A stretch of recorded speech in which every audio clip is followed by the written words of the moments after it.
Americans and all the YouTube audience, welcome to the stream, ladies and gentlemen. Valorant Challenger South Asia, driven by Hyundai. We've got Bad Love and Hika on the stage, and now we're gonna have the rest two pairs, Knight Rider and Blackhawk, to welcome these players. But Crips, as I was gonna continue my conversation that I was trying to have, the double duelist meta, I mean, it's been quite a long time, right, since we have seen double duelist in action. I don't even think so in Lock-in we saw a lot of double duelist compositions in general. So I want to see if that is the case, how is he going to come to play inside this one? Exactly right. I mean, speaking of Lock-in, there's only a few teams who were able to actually make the double duelist composition work. Several South American teams had it going for them. So now that you have Venka and Paradox, I love their entry, by the way. I love what they did. Good banter. So with Venka and Paradox being the two people in focus, especially when it comes to the duelist role, it matters less about who's gonna get the more kills, and it matters more about who's gonna create more space. I mean, if you look at it in that perspective, then Venka is a really sharp player, but he's not the one who takes the initiative as often. I mean, I would even go ahead and say that if the other day Venka was set up as nicely as Disrupt was set up, then Venka would have been an absolute superstar. So that being said, Paradox is the kind of player who doesn't need as much setting up. He's the kind of man who can take things by himself and just go in YOLO. Of course, if he is set up, then he's an absolute unstoppable beast. 100%. I mean, I completely agree with whatever you just said. And again, the YouTube audience is just now joining us, so just to let you guys know, Godlike Esports isn't playing with their playing 5 usually. They've got 2 new stand-ins, which are going to be Paradox and Blackhawk. Unfortunately, the 2 previous players, which were the Filipino players, they were not really able to make it inside India because of some visa issues. So again, we don't exactly have to confirm info about that as well. But now Godlike Esports is going to be playing with 2 stand-ins. So that means one thing is for sure, there might be a little bit of communication issues, maybe a little bit of team synergy issues as well, but individually every single player is insanely skilled. And here we go inside the map, Vito. Godlike Esports is instantly gonna go for an icebox ban, and MLT, as always, last time as well they banned Lotus, and this time too they're gonna get rid of Lotus. So that means MLT, they really do not like that map, huh? But this time Godlike is gonna pick Ascent. Oh, I'm a little afraid for MLT. Yeah, now I'm really afraid for MLT. Now, I agree that Militant Esports have a strong Ascent game, but you gotta consider that you can't really claim Ascent for yourself. And especially when your opponent team is lacking its original code and it's playing with a bunch of stand-ins, you should pick up a map which requires way too much coordination. So in aspects like that, something like Fracture or something like Pearl would have been perfect. But if you're picking up Ascent, you're basically giving Godlike Esports a chance to make their lineup work. Ascent is not the kind of map which requires way too many complicated strats, but as long as you're trading each other out nicely, it is fine. And I guess Godlike are capable of doing that. So you're basically giving Godlike a fair fighting chance if you pick up a map like Ascent. And again, one more thing I really wanted to bring up here, right? So all the other teams that we've been casting so far, it seems like almost everyone has had a coach, but Godlike Esports is the only team without any sort of coach. So, I mean, you think, is it going to create a huge like performance problems, or do you think it's going to work in their favor? I mean, it really depends on what kind of coaches are available for the other team as well, right? If you've got someone like Hacker who not only guides you outside the game but is more than capable of kicking ass inside, then sure, it's a win-win. I mean, if you take a look at some of the other teams, not just in South Asia League, but in other challenger leagues, and hell, even in the international leagues, there are teams who have 3 coaches. Sometimes those coaches are divided between analysts and coaches, you know, they have different roles. And so it really doesn't matter how many coaches you have or who do you have. It really just matters about which coach you can use to the best of its abilities. Who can you really learn a lot from? That being said, we've learned a little something about Militant Esports now, haven't we? They've gone for a very similar lineup as the one that they picked the other day. Now, the last time they played along with this lineup against their opponents, True Rippers, they had a little bit of trouble, and that was that the KO was missing, and the Breach was the one who was using the util really well. So this time, Badman has picked up the KO instead of the Breach. Let's see if that brings in any changes. And I mean, I personally think, look, there's really two ways about it, right? It really does come down to when you're going to be having breach, of course, you're going to have the utility that'll support you a lot. On the other hand, though, KO is pseudo for those flashes. At the same time, you'll be able to gain those information and maybe nullify your opponents for a while. But I still personally feel like when you're going to be having those impactful rounds, it's really just comes down to your team's playstyle and which player or which agent's going to be supporting you in that certain amount of playstyle. Before now, we're going to be having a fiery start to this round. Already, we're seeing godlike players just going up forward. Caramel as well as on the B main side. Intention's clear. They want to make entry inside the site, and so far, it seems like he's just trying to take his time. He's not going to just straight up rush in. Paradox has finally found his footing inside the site, so that means he knows there's 2 players trapped in the back site. Are they going to be able to break free? That's my question. Rio's catching a bit of hurt, but eventually he gets taken out, and Knight Rider runs out of bullet. He runs out of juice in his gun. Yeah, but the backup from MLT Esports has arrived. Badlove is on the scene. Gets detected, gets suppressed. It's a KO versus Omen battle. Badlove can technically teleport across the other side to its button, but Hicka, instead of going for the plant, is going for the fight. He's aware that Badlove is super low on HP, but Badlove, given the chance, will take his head off. That's a nice little haircut. Good start for the side of Godlike Esports. Or not Godlike Esports, MLT. Unfortunately for Godlike, though, they weren't really able to get things in their favor. I mean, I'm going to say, yeah, that entry on the mid was perfect. The execution, the planning was really good, but unfortunately, in the end, those 2 players in the backside really did sort of throw him off. Exactly, 2 players were trapped in there. Yeah, the 2 defenders who were trapped in back of B got so much backup from Badlove. I mean, he placed that dark cover over there, which gave them so much room to play around, created the number of, increased the number of angles that Godlike need to check in order to clear it out. And yes, Godlike Esports crunched mid plus B really well. Militant Esports need to address the fact that their mid defense is not as strong. But for now, they can just enjoy the fact that they were able to get the pistol under the bag. They will have chances to fix their mid approach later on. Again, I mean, I feel like they can try and keep doing the same thing over and over again, Godlike. They've got some sheriffs in play, of course. On an eco round, all your main goal is to just put a little dent on the opponent's economy. And as always, Paradox going to be the man to be the alpha. Just push on up, be really aggressive. On A short, it's got the entry, and what a quick shot! Badman's going to be seeing stars in his time now. So we've got Venka on the Guardian, standing a little bit in the back. An interesting choice of weapon, of course. And it's going to be quite good. It's going to be rewarding. All you need to do is just hit 2 shots and the opponents will be taken down. Repositioning towards mid, the alarm bot does get triggered, so it's up to Knight Rider to defend this region. Spike spotted, and Badlove is able to get a kill towards A main as well. That leaves Paradox all by himself. Ooh. Nice shot, and there's nobody to guard B, so he can get an easy plant off of this. The crosser placement this match showing is just absolutely incredible. Plant goes down too. This is huge. As an eco, you're also getting the plant down. You're also able to take off a couple of guns from your opponent's hands, and the band's still up and alive. He's still standing. And he's wrapping around all the way from mid. The Marshal's being marked by his teammates too. He knows every single player's present towards mid, but unfortunately, Badlove peeks out at the wrong timing. And the timing wasn't expected. And he gets rewarded with a kill. Paradox will be shut down and put to sleep. A good round from the side of Godlike, but not as good as we want it to be, especially on the eco, but it's completely fine. Yeah, but you take a look at the mini-map and see where the players of Godlike have died. It really tells a drastically scary story. These players died at very different positions where they had basically no potential to trade each other out. Yes, the shots from Paradox were amazing, and the fact that he's able to get a plant down gives Godlike a bonus sum of money, with which they can afford weapons again. But there are certain issues that you need to deal with. I mean, as long as you're trading each other out, it should be fine, but Godlike Esports didn't seem to have a coherent plan at start. Their idea of going towards A short was quickly thwarted, so they tried to recuperate the losses by going mid to B. And you can't always be playing on the back foot like that. You can't always be looking to make amends. Sometimes you just gotta push through with your original plan, your plan number 1. MLT are being pushed in the back, that's for sure. All the time. As I said, Paradox is just being the alpha, taking charge in his hands, and he's able to find so much space for his team. And MLT are really over-respecting that.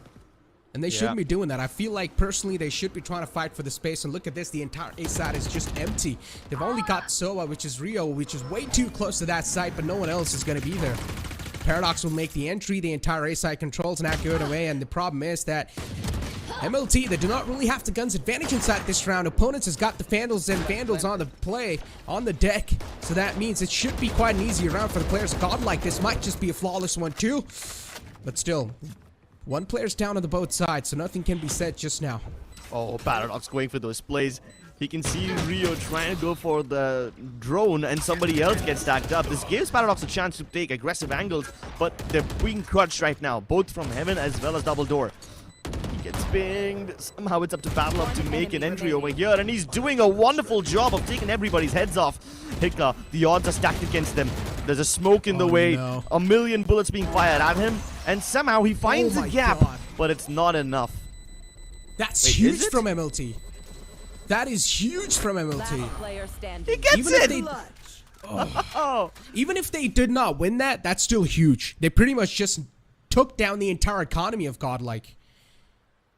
So again, we might see a little broken bias coming out from the side of Godlike, that's for sure. They should have still a okayish amount of money to buy maybe some Spectres and some broken buys, as I said, but they are not going to have a money to have buy fully all the utilities and all the guns. So again, still a little problematic stuff over here.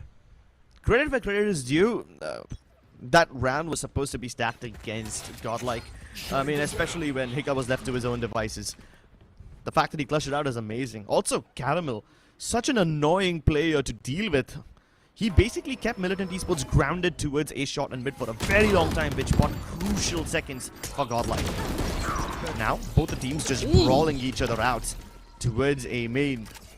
Frags exchanged back and forth, and now that the presence is known, it's up to Caramel once again to make something happen towards A shot. He crosses mid without being detected. Who's gonna mark him? There's only one player who can actually mark Caramel's position, and that's gonna be Venka. Oh, but Batman is doing a lovely job of it. A main being defended so well. The overcommitment once again is gonna cost him his life. Rio is there all the way on Heaven. We'll be able to get a nice little tag in. Does have Odin in the hand too, so that means he's gonna go for some spam plays. Caramel wants to be a sneaky little man.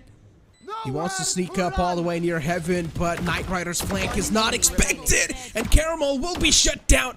Hunter's Fury was out from God Rexy, but he will need to try and shut it down, at least for now. And that's when Rexy will not live to see another day. That's some good stuff from the side of MLT Esports. Those flanks, those aggression, finally we're able to see those in the post-plant scenarios.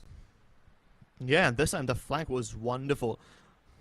Last time, because Hika was left alive towards A main, he was able to clutch up the round, but this time, Godlike Esports are given no second chances. Militant Esports, they opt to go from elsewhere.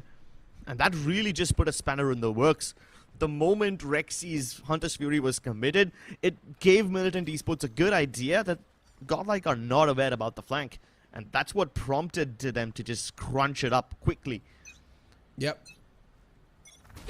And I'm not gonna lie, MLT looks like a really well-oiled team, and I'm loving it with the way they're playing so far. The team play is definitely leveled up, and look at this, Venka pushes up with the help of his teammate. Instantly falls back too, but the mid control's given away, and look at Paradox! He's able to sneak in so deep, all the way towards Haven, but he will be shut down eventually. Venka finds him. He's not gonna be let go just like that. Venka knows the entire mid control's gone too. It's his time to take some duels and maybe take it back in his hands. But Rexy is a man who's a big hurdle in their way. And Venka, too cold, is looking out to hand out some haircuts, but he's whiffing quite a lot of shots. And that's where Rexy will not give him another lifeline. Oh, good way to deal with Blackhawk. It's quite impressive how, despite lacking weaponry, Godlike were able to get so much map control without even having anything to show for it. The fact that they're able to get Paradox into such deep positions just lets them know what the setup of Militant Esports looked like. Now, all the information that Paradox gathered in this round and the way that Godlike were able to gather mid-control, it gives them enough knowledge to adapt to Militant Esports setup. That is assuming Militant don't make adjustments of their own. I mean, you can clearly see the team play is hurting them a little bit. Godlike isn't able to counter the team play that MLT has shown them so far. Yeah. And that's a huge problem. Yeah. This time, once again, Godlike Esports trying to creep up towards A main and A shot as well. Shots being rattled towards mid, hoping to break any alarm bots in place, but Militants haven't placed any Killjoy util in mid this time. Badman was trying to explore, but he gives up his life. At least Wenka avenges him. And now that Godlike are aware about where the Opper is, they try to go elsewhere. The A side has been a reliable place for Godlike to make their plays work, but Militant have a good read on this. Nice pop flash. This is going to let Paradox sneak inside, and he dashes right in, ignores the players on tree, and they crunch every defender towards A main. Easy control. Pretty much trap him in their own side. They realized mid control is really easy to take, so they took the mid control and trapped the defenders in their own site. Yep. I like the thinking. Love it. Venka 2 Cold's got the operator in the hands, but I doubt if they do want to go for this retake. It's a 2-on-4 scenario.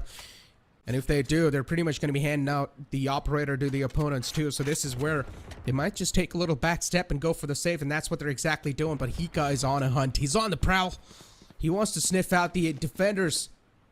But MLT, they found a little shelter, at least for now, inside the B site, and they're going to be staying over here.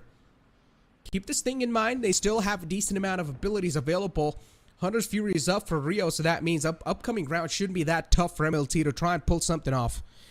Unless Hika activates the null command and just lets have a rain loose. That being said, I love how Godlike adjusted in this round.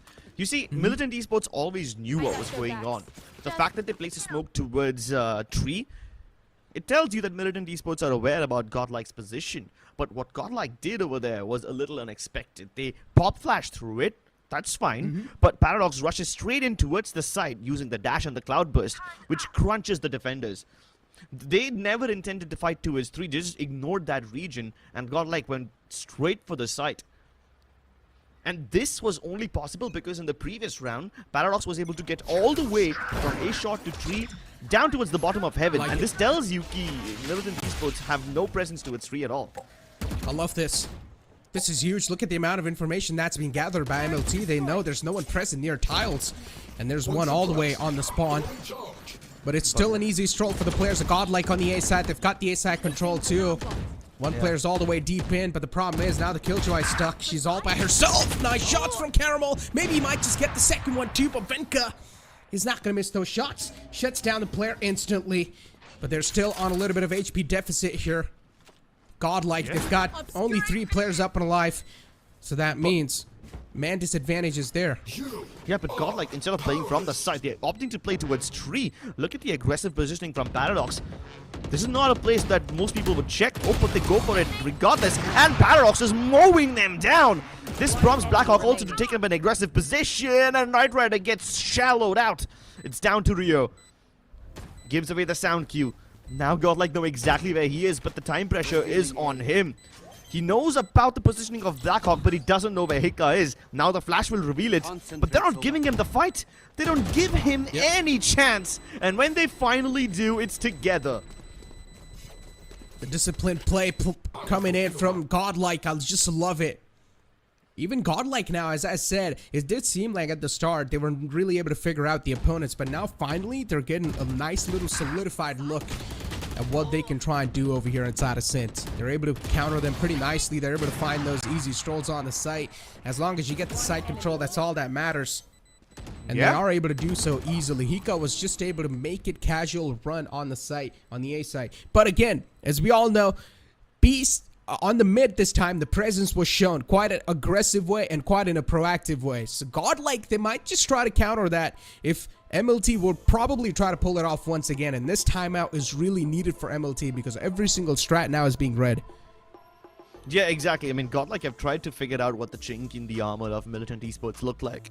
Regardless of whether they go towards mid or not, they always at least make noise in that region. They try to break any Killjoy alarm bots that might be over there by spamming the ground, and even places smokes to make sure that no AWPers who are present on mid can snipe at the members of Godlike. But more than the mid control, what I appreciate is the way they are treating a shot. Of course, the fact that Paradox was once, only one time he was able to get deep inside. That was, I think, in what, round 3 or 4. Based on the information he gathered in that particular round, Godlike were able to convert 2. Once in round number 7, when they ignored the tree region to go straight in towards the site, and this time as well when they played their post plans from tree rather than playing them from A main. Most defenders would expect the T's to take position in either A long or A main regions, and they would never expect someone to still continue being towards the tree region. And that expectation, which Godlike defy, is what throws MLT Esports off guard so often. Like this nice little Odin spam coming in. They found the entry on the B main, but still no opening. Keep this thing in mind. MLT Esports, they have a lockdown available in null command and also from the shadows. And these 3 abilities can be quite deadly if used properly and correctly in the perfect time. But I personally think so. They should only use at least 1 for the retake here. They should not go and try and use all the 3 abilities inside one single round. Nice little dinks coming in. Nice little HP touch. Just trying to soften him up. And Venka finds 1!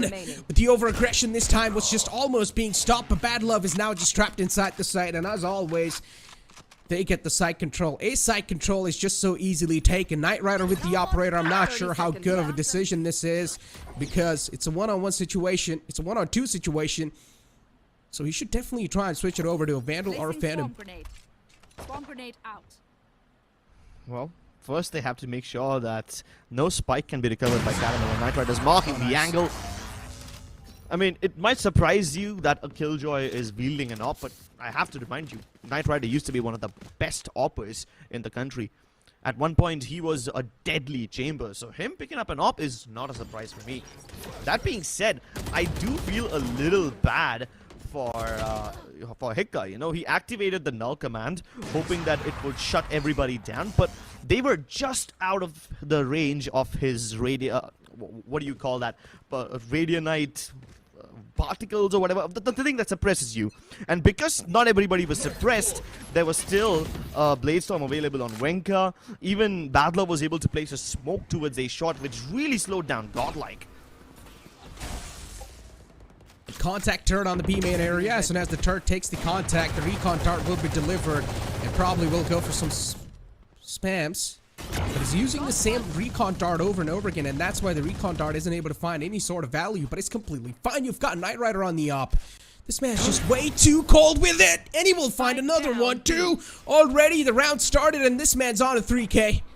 Knight Rider really here to make a statement, really here to take the enemy down like it's nothing. With a little touch of aggression, this man's able to push or punish the entire team of Godlike. And look at the positioning he's playing from. He's holding these really awkward off angles. Usually those kind of angles are held by a Jet, not by a Killjoy. You can't escape with a Killjoy by playing like that. Pop flash through the smoke, and Wenka tries to capitalize on the timing, but it's perfect. It was so telegraphed. Hikka, the moment he threw that flash, it kind of tells Wenka that they're not going to be checking the smoke, and it sets him up for success. One thing's for sure, we're seeing a huge improvement from MLT compared to last time what we saw. The team play is just way better. It's miles better. Look at this angle from Knight Rider. He's so in the open. So exposed. And Wenka also just really so intuitive, you know. The moment he figured out that they're not checking for him, they're going towards market by ignoring the smoke, it was his cue. ASAP presence, every single player is just available there at Badman, unfortunately in quite an awkward spot, but he's still gonna fight for it! Venka, a quick shot! Shuts down Rexy. They've got no Sova available anymore, but at least they've got Hika. Keep this thing in mind. Godlike, they're being forced on an eco, so that means they're not going to have the gun's advantage. Clearly, the opponent should be able to have an easy round in their hands. Venka, nice little jump spot to bait some shots out, and also gets the confirmation that there is some sort of presence available. The over-aggression from Knight Rider this time doesn't really pay off, but it's fine. Venka is there. He's on a demon mode. Godlike Esports, they're struggling to keep up with the changes that NMLT are bringing to the table. Wenka's just making it look so easy. Man used his Blade Storm like 2 rounds ago, and he's already farmed up most of the points required for it again. But that being said, you really have to credit MLT Esports for being so dynamic. They were having Knight Rider op first towards mid and B, but this time they put the op in the hands of Wenka, and he is an absolute demon towards both a shot and a main. Not something that Godlike would have expected. Another thing that MLT Esports changed in this round is the Killjoy setup. Look at where the alarm bot and the turret is. These were not placed in these positions before. The alarm bot was basically placed towards a shot before. Now it's towards mid. Oh my god, Wenka, absolutely unrelenting. Yes, it's a little bit of a team flash, but at least he's cleared out a main. They should give MLT Esports all the info they need. And the smoke just tells you that they are completely aware about Godlike's positioning. They won't even let them push through the smoke like that. Pop flash avoided. It's so easy. Signature Vandals and Phantoms on the play now. And Godl, as always, they're just going to try to make the entry from the tree side. How are they not able to find a cure to this? MLT, they're always falling prey to the same strat over and over again. Your tree needs to be sealed out, and the problem is, as soon as they get the entry from the tree side, they're getting the players of MLT in a huge deadlock, and they're not able to break free. One enemy remaining. Wow. Okay then. Poor Knight Rider. Doesn't even get to see his enemy before he gets sprayed down. Hello. Yeah, this round, somehow Godlike make it look so easy. And Godlike keep it simple, nice and simple, right? No mid control involved, no faking towards B. You fight towards A main first, wait a few seconds, and then hit both the sides towards both a shot as well as A main. And then you don't stop there. You send your entire team towards heaven, just making sure that Militant don't have a place to set up their retake. I mean, I know it sounds easy when I say it like this, but it's much more nuanced than that. And again, guys, people who are thinking that Godlike isn't able to perform, just give them a bit of more time, okay? These are stand-in players, so it's understandable. We even predicted this in the pre-game segment. We said that there's going to be a little bit of communication issues, a little bit of teamwork issues, but it's completely fine. And maybe that might just last for the first game. Before now, trades are just happening back and forth, but in the favor of Godlike, and once again, they just replicate the same strategy. They get him in the deadlock and they execute him. Yeah, they do the exact same thing, except this time they're awarded 2 free kills by spamming through the smoke. This Hunter's Fury should be enough to break the lockdown, but the lockdown that Godlike is placed cannot be dealt with. Militant have to respect this. Oh no. Knight Rider might even get detained. No, he's gonna be safe. Safe for now. Recon darts available in hands of Rio, but I highly doubt he's going to be utilizing that right here because he's in quite a crunch situation. It's tough to deal with these type of scenarios. He's also got a lot of utilities just coming on his way, and Knight Rider will be cleaned up too. A nice little round from the side of Godlike, definitely something that's going to help them quite a lot in the upcoming phases too. But Crips, that was the first half, and it's a 7-5 half too. A decent half from both the sides. Yeah, quite a decent half. I loved how Militant Esports were trying to stay ahead, but Godlike figured out one crucial flaw, and that's towards the A site. They just went for the simple A main executes. You know, nothing so complicated. You've got Paradox dashing into its generator, the 0 point, making sure that there's nobody playing under heaven or towards the back of site.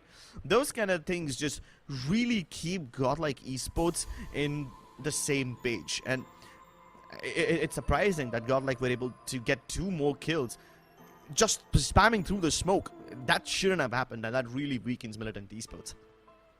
Again, I mean, common spots will be spammed, right? Yeah. And that's what exactly happened. They got those kills. They got rewarded with that spam too. But ladies and gentlemen, that was the first half. We'll be back with the second half right after the short break.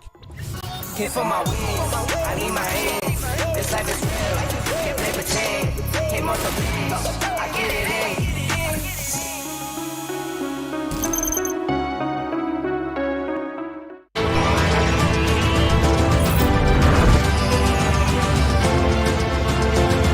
The all-new i20, born magnetic. Hit for my wins, I need my hands. This life is real, can't play pretend. Hit most of these, I get it in.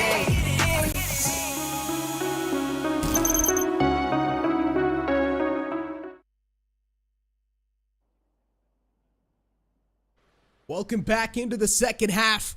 And as always, we're going to be kicking things off on the pistol round. Of course, the pace setter. MLT on the attack this time and Godlike on the defense. Really, their armor is going to be tested now. But a nice little crossfire. The bait was perfect from Paradox. It led them inside the site. Hiko was there to pick him off. And the trades did happen. But now we're down to a 3-on-3. Caramel's on the flank. He's the only one who can save them, but he needs to hurry. Spike's been planted, and until Caramel makes the move, Blackhawk and Rexy can't really do much. Rio at least is aware about the possibility of him coming there, but the timing is so unfortunate. Caramel gets a free shot onto Rio, and now everybody else can be crunched. The two remaining attackers trapped under heaven, just using the smoke as cover. But hold on, they're using the curvature to actually sneak in and get angles. That's amazing. He almost isolated the fight against Caramel, but now Badman's left to his own devices, and Rexy checks every single corner meticulously. Frenzies are just too good in the pistol round. It's really tough to avoid them in those close range scenarios, and always a Frenzy. I mean, the chance of Frenzy coming out on top are quite huge. So yeah, in those close range scenarios, if you've got a Frenzy, it's going to be a plus 100%. But I just love this, how Paradox took an aggressive peek, led them in the side, made them follow them in the side, and then Hika was there to greet him. He got the first one, but unfortunately wasn't really able to follow it up with the second one because he whiffed a little bit of shots there. It's completely fine though. Yeah, but you need to also address the fact that Godlike are treating this one like a brawl. On the attacking side, most of the success that Godlike was able to find was one they were hard executing towards the A side. And it seemed like the trades were just so easy for them to facilitate over there. And they used the exact same thing over here on defense as well. They just brawl it out, man.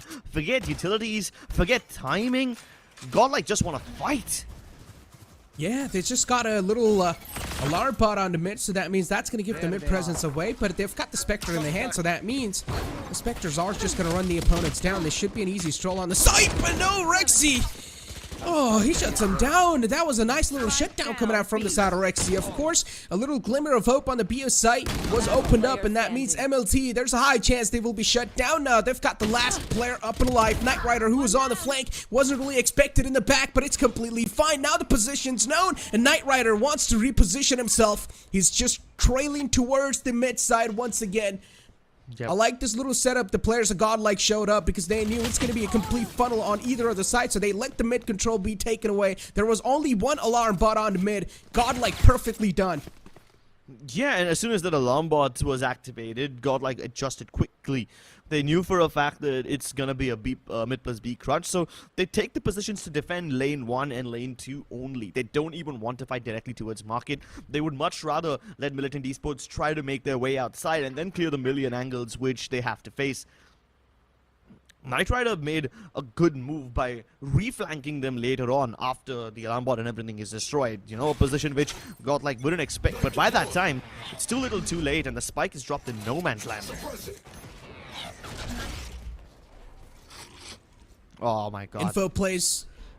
And Venka 2 Cold's already on the top. He's got the Sheriff in the hand to play it, but the good thing for him is that he's inside the smoke. He won't be spotted. Meanwhile, another pick's been taken off towards the B side. It's Knight Rider who was marking a B main push. And he gets the frag with the Marshal. Keep in mind that Militant forced last round, which means they don't have too much money this time, but they're still taking a risk by investing into this double Marshal setup. I mean, so far they've got the opening pick, so that's fine. Yeah, they really just want to damage the opponent's eco no matter what. That's why they also forced on the previous round too, but Godlike, it seems like they're just way too strong. They're an uncrackable wall in the defensive side. And Knight Rider is walking into a death trap, and he does so. Hika will greet him easily with open arms. Another one to follow it up. This might just be his ace, and he will get it. Hika with a nice little 5-piece. Just making it look easy, farming up those alt points, ready for the null command. This man just destroying his opponents, especially when they are adamant on repurchasing weapons. Yes, it was a bit of an economic risk that Militant Esports undertook in the previous round, but the fact that they try to do it again this time, it is heavily punished by Hika. Oh, and the amount of confidence this man's just gonna have after this is incredible. Here we go. 78 is the scoreline. We started off in the second half where Godlike had a little disadvantage in the scoreline, but now it's almost evened out.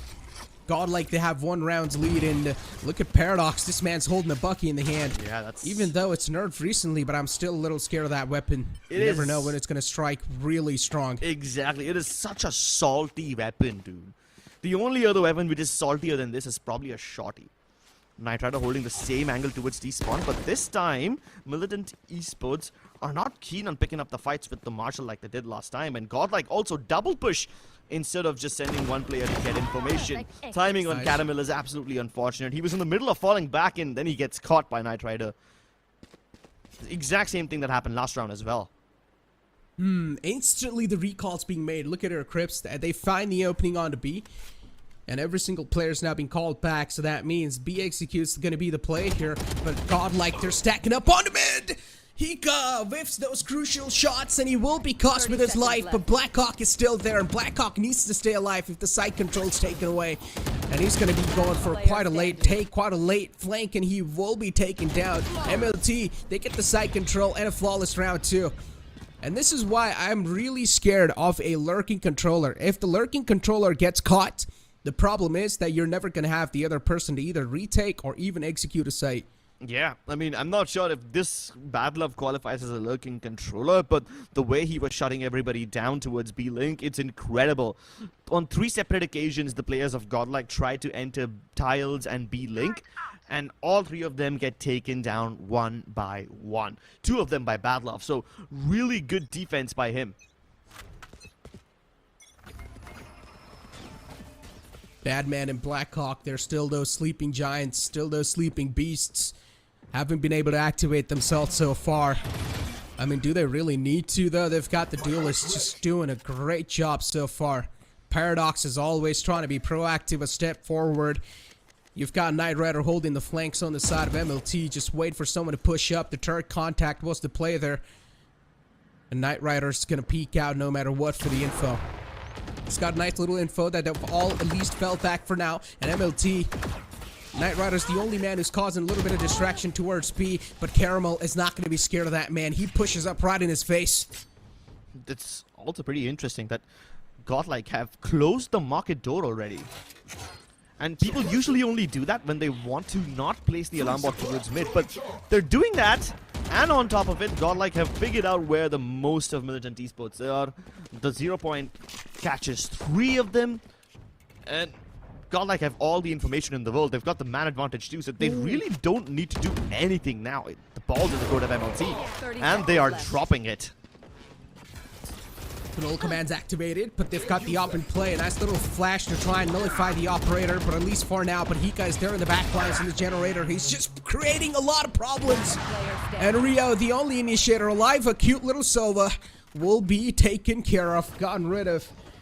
And at least it seems like, man, for Godlike, the fairy tale's about to come true. Yeah, this fairy tale is not even anywhere close to what you read in the comics, you know? In comics, the princess who gets the help from the fairy godmother is actually in distress, but Godlike don't look stressed out at all. It seems like they've always been in the driving seat. It's Militant Esports who are struggling to keep up with them. I just don't like that Militant Esports aren't trying to be assertive. Be assertive, take the control, be dominant, be the alphas. Maybe with the lockdown they can be assertive. Let's find out. At least they've got the counter operator on the play, because the operator from the side of Paradox did cause a lot of problems, at least in the previous round. Paradox is just holding the passive angle. He's going to let him just walk in their crosser, but he's getting a little too overeager. The peak might just come soon enough, but he unpeaks it in the nick of time. And look at him, even when he gets tagged, he's still standing there. The amount of confidence the players of Godlikes have, it's crazy. But this time the confidence wouldn't be rewarded. Oh, finally they deal with Paradox. He was marking B main for such a long time, and Militant Esports acquired this man advantage at the 1-minute mark. Yet they're not willing to commit anywhere. The spike is still towards the attacking spawn. And yes, a lot of the Militant players are knocking on the doors of B side, but it seems to be a contact play. Wenka commits his life. He's hoping to sell the fake convincingly enough, and whether he sells the fake or not, he's definitely gotten the violin started off. This pulls the rotations away. But Caramel is in the right place at the right time. He can intercept somebody, but there's also Battler to take care of. The timing is unfortunate. Oh, looks away at the bad time, and Caramel will be instantly shut down. And MLT, they're making it look pretty easy. Hika, the other side is quite clear for him. But over here, they've got Knight Rider just waiting to put the cherry on top. But Knight Rider's going to fall back. He doesn't want to take any extra risk. He's got the operator in the hand, so he shouldn't be the one to take the extra risk anyways. But he's going to take a shot once again. Might as well go for it, right? You've got the operator. You have the advantage. So you might as well try and pull something off. But they're really respecting Hika way too much, and I'm not liking that. As a professional player, as a professional team, you can at least try and make a team of 2 and push him against each other. I mean, that's fine. They've got bigger problems to deal with than hunting Hika down. At least they managed to deal with one of those problems in this round. They managed to pull the rotations away in time. And yes, Hika does get a consolation frag, but Badlove did his job really well in this round, even if he dies to Hika in the end. You see, the job of Venka was to sell that fake convincingly, and he did that. He pulled the rotations away, but Caramel's like, hold on, something's not right. He went back towards the B side in case Militant Esports decide to hit the side again, and he was correct. Yeah. He predicted correctly, and on paper, Caramel should have been enough to defend this, or at least get a couple of trades before he finally died. But because Badlove was teleporting right behind him, he couldn't even stop the players from B main. And Caramel was then just caught in this awkward area where he's got no backup, nowhere to go, nowhere to even stay safe. Paradox on the operator once again, and the counter lockdown too is invested. They've got no Hunter's Fury for any sort of counter on both the sides, so they are going to be left unanswered. And Badlove shuts down the entire A-main push. So here comes the rotation once again. But they've got a huge wall to crack in mid, and that's going to be in the name of Paradox. He's just standing there tall and strong. And with those nice little equalizer frags, they're managed to at least equalize things for now, nullify things for now. It's a 3-on-3. And Venka too cold, wants to go for the mid control, wants to go for unknown mid presence. But the door's being shut down on the face of Venka. It's the Legend on the other side of the door. Let's see if the Legend can do anything to make the round back in their hands. Yeah, I mean, they knew that Caramel's alarm bot was deactivated, but yet the read on Godlike is spectacular. They closed the door in their face, which means no B-main crunch is possible. And Rexy almost lined them up. But now that the B-side's lost for good, Venka needs to stop these crossings from happening. Somehow, Paradox survives that encounter. Spike planted. The game's going quite close. And Nav, quick flash just to let Venka cross over. Perfectly calculated. Nice little team play coming out. It's a 2-on-3 scenario, so that means MLT will play this one a little suppressed, a little slow. And that's what they're exactly doing. Player standing. And as we can see, yeah, Badman, as soon as he finds the opening, they know the last man is with the operator and also with the Blade Storm. But Paradox, he wants to go for a save. He doesn't want to go for any sort of fight. A wise decision, of course, a wise option chosen from Paradox. He's going to let the opponents have a little lead for now, but I'm pretty sure they've got some sort of counter cooked up because B-side has been a little vulnerable since the previous 2 rounds. Yeah, the B-side does look vulnerable, and that's partially because Militant Esports are playing on timing. I mean, even in this round, right? You see, the 2 lockdowns placed right alongside each other cancel each other out. That's just one big ruse. What's the ruse for? It's to set Badlove up for success. And exactly. As soon as those lockdowns were planted, you could tell that Godlike are not convinced this is the B take. They still wanted to confirm whether it's true or not, and that's exactly why Godlike sent 2 players down A main to check whether someone's there or not, or whether it's a fake or not. Of course, they were met by Badlove, which results in an instant double kill, and then Badlove goes all the way towards the top of A side, which really convinces Godlike that, hey, this A side is a threat. Buys them so much space, and Millicent can easily take this B side. Yeah. And that's what usually a little problem is, right? It's that when you're going to be shift walking and peeking a corner, there's a high chance you guys are going to line up. But if you guys are just going to straight up wide swing, the chances of that happening are pretty low. So I recommend if you're going to be pushing in the pair of 2, just try to wide swing an angle. I mean, that's way better. That's too nuanced of a topic.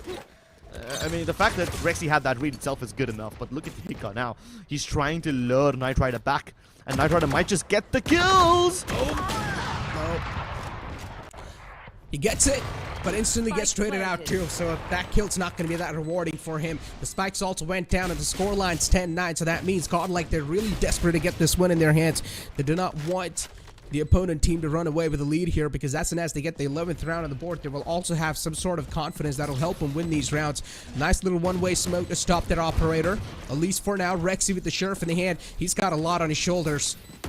problem is, Godlike, they don't really have the guns advantage. They will need to make something out of nothing here. The sheriffs aren't going to be tough to strike, and that's the problem. Godlike, they're falling apart one by another.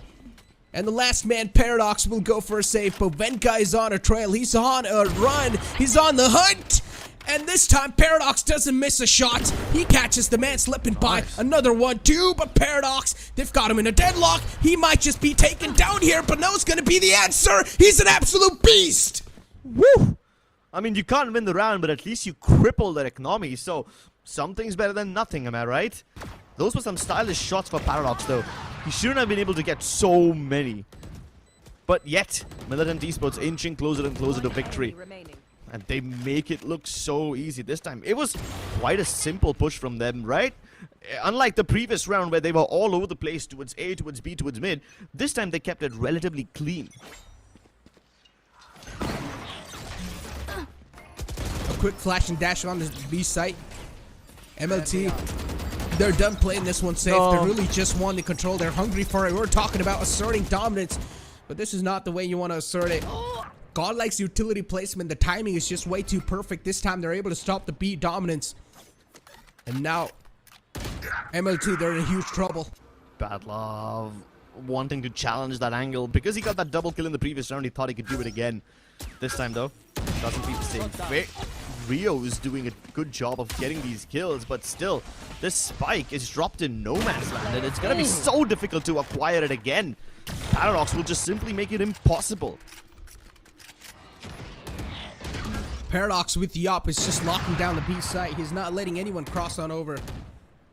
And yeah, the spike is pretty much just given to B, so this is next to impossible to secure the round. And Rio is also getting scanned by the dart, but he still finds one. I'm surprised, but it's okay.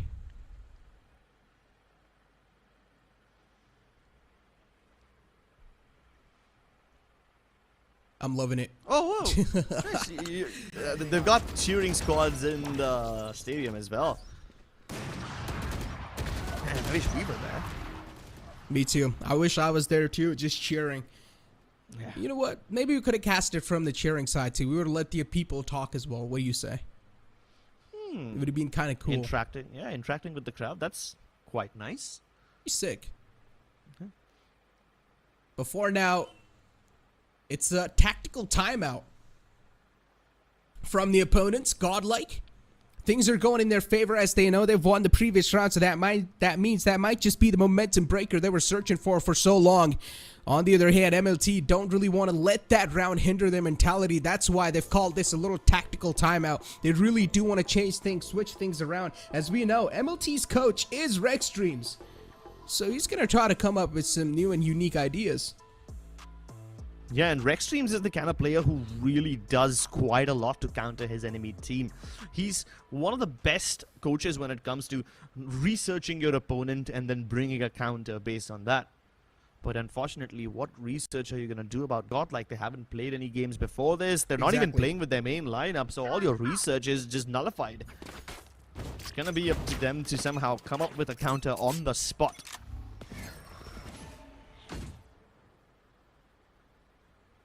Here we go. After the tactical timeout, I want to see what sort of changes we've seen so far. MLT, a heavy presence towards A. They've got 4 players available towards A site. And as always, this is where you've got the man like Paradox just striking in. And he's just stopping every single player of MLT to make an entry. Paradox. How does he make it happen? He's not scared even an inch. I mean, I like the read from Godlike, but Paradox single-handedly is more than enough to stop the entire push. And Knight Rider from Tree will find another one. Camel changed his setup this time. The nanoswarm's placed on a shot to stop a push like that. Militant had found success over there quite a lot, but since he gives up his life, even Rio is free to move about. Paradox now repositions himself, hoping to catch Rio off guard, but the timing again is unfortunate, and Rio hears this. He can even get 2 kills if he's lucky enough. Rexy marking, but still, Rio is sharper. And that's going to be the equalizer too, Crips. Huge equalizer from their side. Knight Rider 45 HP in the hand. And now they're going to try to re-hit the A site once again. A good news for them is that the Killjoy has been taken down, so that means all the utilities the Killjoy had placed on the A site, they're going to be deactivated pretty much. Bad Love on top of the generator isn't expected. Oh, the angles, the off angles they're being punished by. It's just incredible. Militant, they're really able to punish Godlike with these angles and these timings, and Godlike... Only Paradox is always able to try and pull something off with the Operator, but this time it's going to be a little tough. Switches on over to the Vandal and knows the Operator is not going to be in play if you're going to be the only man alive. Yeah, you're better off saving. I mean, luckily for Godlike, at least they've got money, so even if he goes down here, they can afford to purchase once again. Militant, though, they don't have the money, so if Paradox gets those opening frags, exit frags, he will definitely make things slightly easier for his team. That being said, it all came down to Rio and his presence on mid, which really pulled around in the bag of Militant Esports. I mean, look at it. I mean, Godlike, they basically shut Militant down early on, right? They turned it into a 3v5 instantly, right off the bat. And even though the Killjoy was dead and Rio's angle was marked, it comes down to timing. He's able to get the kill onto Rexy, then somehow also able to challenge Paradox into a very uncomfortable spot. And keep in mind, Rio did not break the mid door, even though it was shut in his face. All he did was get that kill on mid, which threw Blackhawk into a very uncomfortable position. He was climbing up on Heaven, hoping to reinforce mid, but he just got caught in the middle of transition in the open. Oh, that Paranoia is playing a huge round, or huge role inside this round. Again, they have got a couple of players suppressed, at least with the null command, but the problem is Badman's just right on the edge. And he's been taken down too, so that means Badman's not going to be able to do a lot. And on the other hand, Paradox is off strikes again. I got the spike. Oh, someone needs to put a full stop to Paradox's story, because he is single-handedly racking up these kills. Like he always does. Luckily for Militant, they do have the weaponry and the ultimates to work with in the next round. So this is either overtime or bust. Yeah, Lockdown and Hunter's Fury should be able to save them the upcoming round. But on the other hand, Rexy, he just utilized his Hunter's Fury, so he doesn't have any. So the countering the Killjoy's ultimate is going to be really tough unless you're going to have a perfect read on the opponents. And you're able to know exactly where Knight Rider is and what he's able to pull off. And before him, 30 seconds left. you try to just suppress him with the KO 0 point. Maybe that'll buy you a decent amount of time. Whew. That being said, even though Godlike Esports are getting the opening frags, Militant Esports sometimes are able to get the mid-round to work for them. 10 That's seconds partially left. why they were able to get to the map point in the first place. And it's not like Militant Esports are outmaneuvering Godlike. No, it's nothing like that. Godlike have the read on Militant most of the times. But every now and then, somebody manages to slip through the gaps. Sometimes Militant manage to thread the needle just right.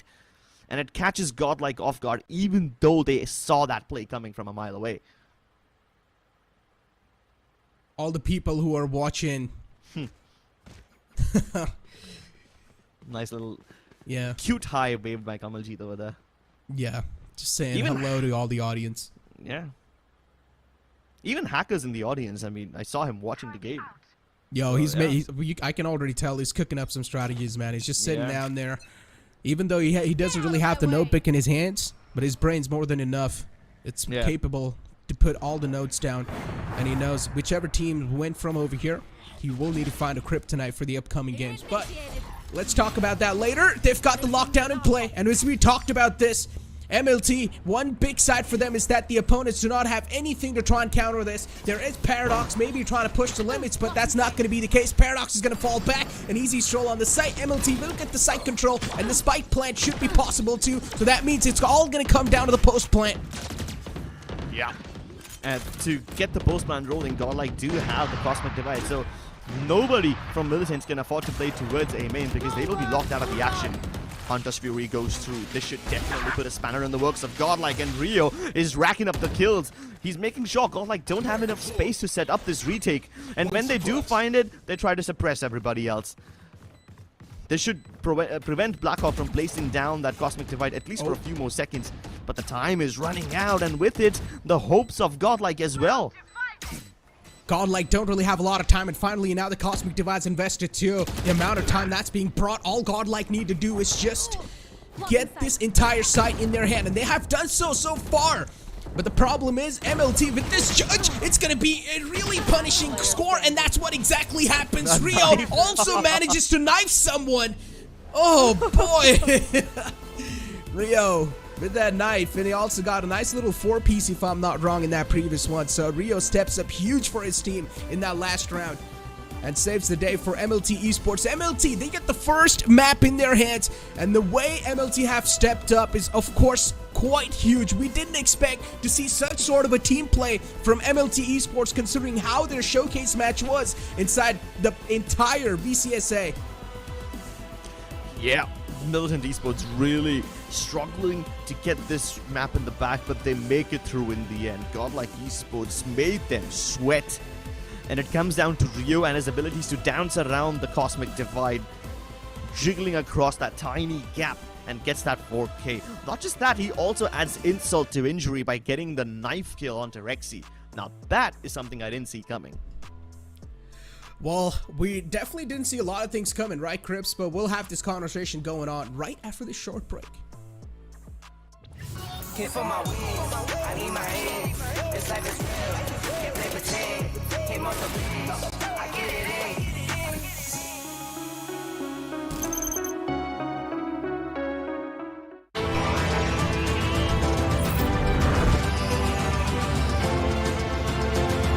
The all-new i20 Born Magnetic.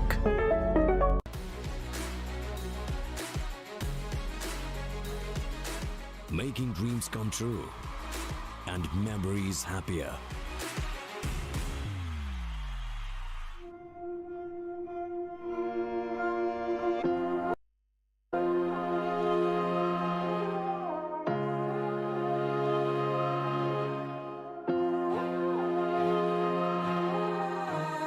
I know my destiny.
I know my destiny.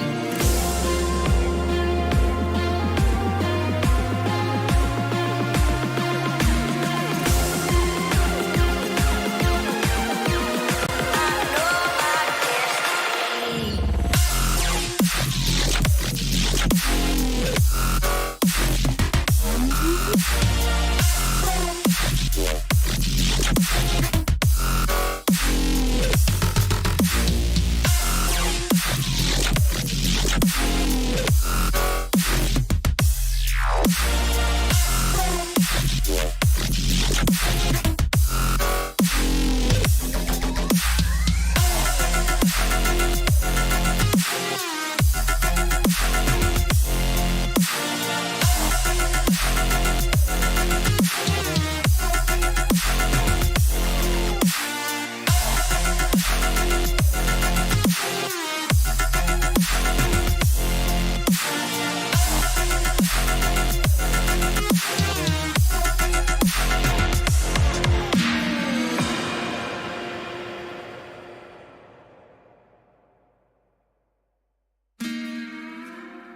I know my destiny.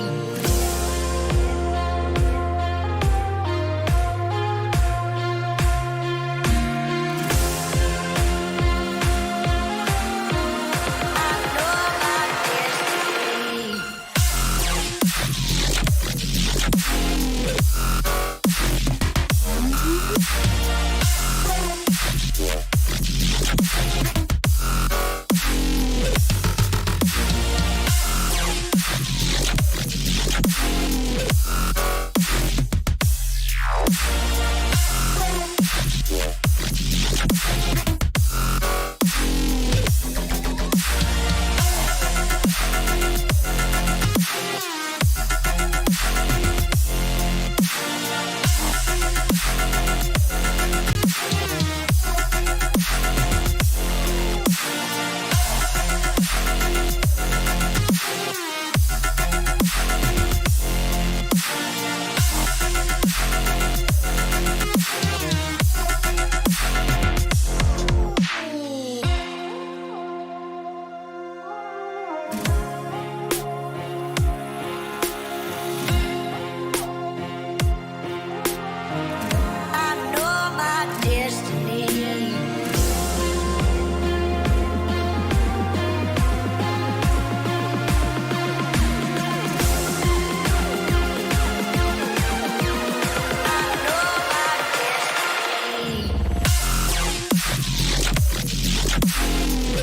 Gentlemen, all the YouTube viewers, welcome back once again inside Valorant Challenger South Asia. We're going to be jumping straight inside the Asian Select, and as we do all know, Caramel once again is going to be sticking with that Killjoy role. Rexy on the Initiator. You've got Paradox once again back on the Jet. Hika, oh, he's going to go for a breach this time. Well, that's quite nice. I usually expected Hika to play a role which would involve him being more proactive, but hey, helping his teammates set up for success is also quite a nice thing. At least with Hika and Paradox being together, I'm expecting them to make those hero plays which they weren't able to make in Ascent. Blackhawk, on the other hand, with him on Omen, I'm assuming that it's going to be up to him to somehow make sure that Militant can't lurk. He has to be the anti-lurk in a position like this. And it's crazy, in the pregame segment too, we're pretty much just talking about this, right? Their lineups has to be double Initiator, and that's what exactly is happening. Double Initiator, one Controller, one Sentinel, and a Duelist. Pretty much the basic lineup that you can expect from these teams. The Asian Select is done, and now we're about to head inside the map soon enough. This is going to be the second map, either to seal the deal in the favor of MLT Esports, or we will go all the way to the third map in the series if Godlike are able to get this map in their hands. It's a big if. If Godlike managed to push this game into map number 3, then Pearl is this really uncomfortable, uncharted territory for either of these teams. Godlike Esports, their setup looks quite good so far. You've got Caramel setting up his stuff towards Garage and C. You've got only Rexy playing towards A. I'm assuming he's just going to send one recon out and fall back. But at least Godlike Esports have the right read off the start. Militant going for a fast B hit, and Menka pushes right in. Decapitating Hika on the way. Paradox not in a position to trade each other out, but he's trapped. At least he takes down Batman before he bites the dust, but look at the spamming from Blackhawk. He's able to find a kill without even having a line of sight.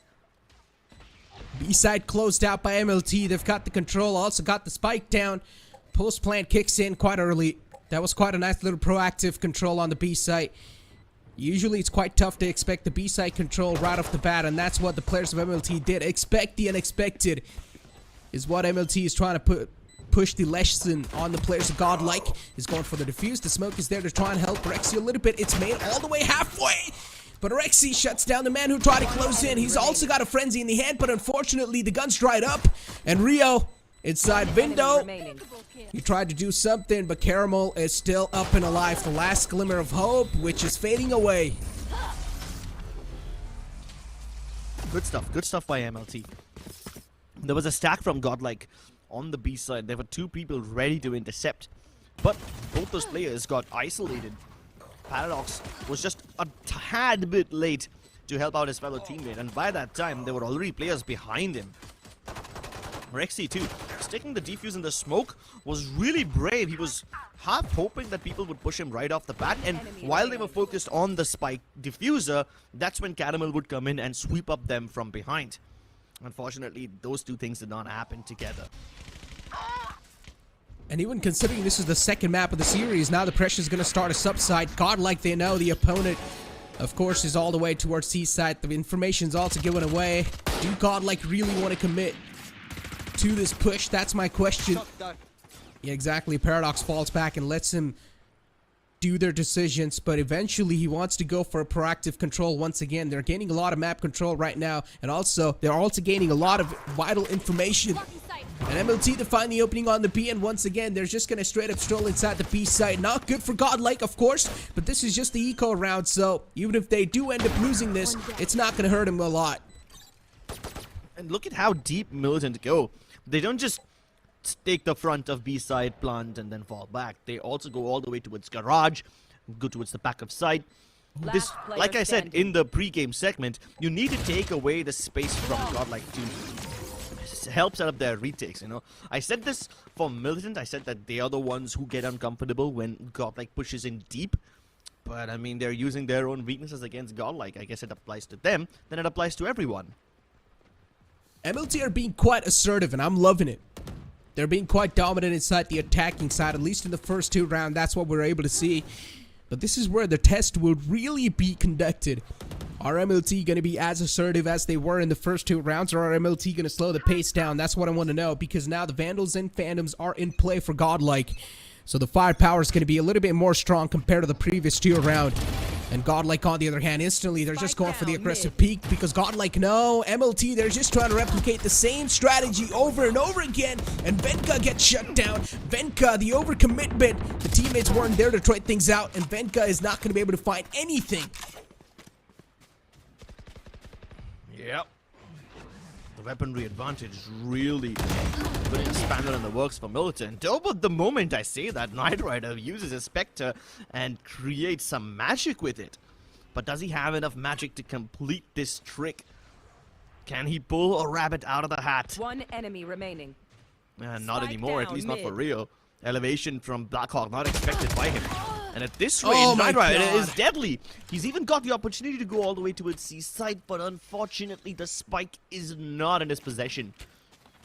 This is the bonus round for MLT. Coming back. That means even if MLT do lose out on this round, it's not going to hurt them a lot inside the economical structure of the game.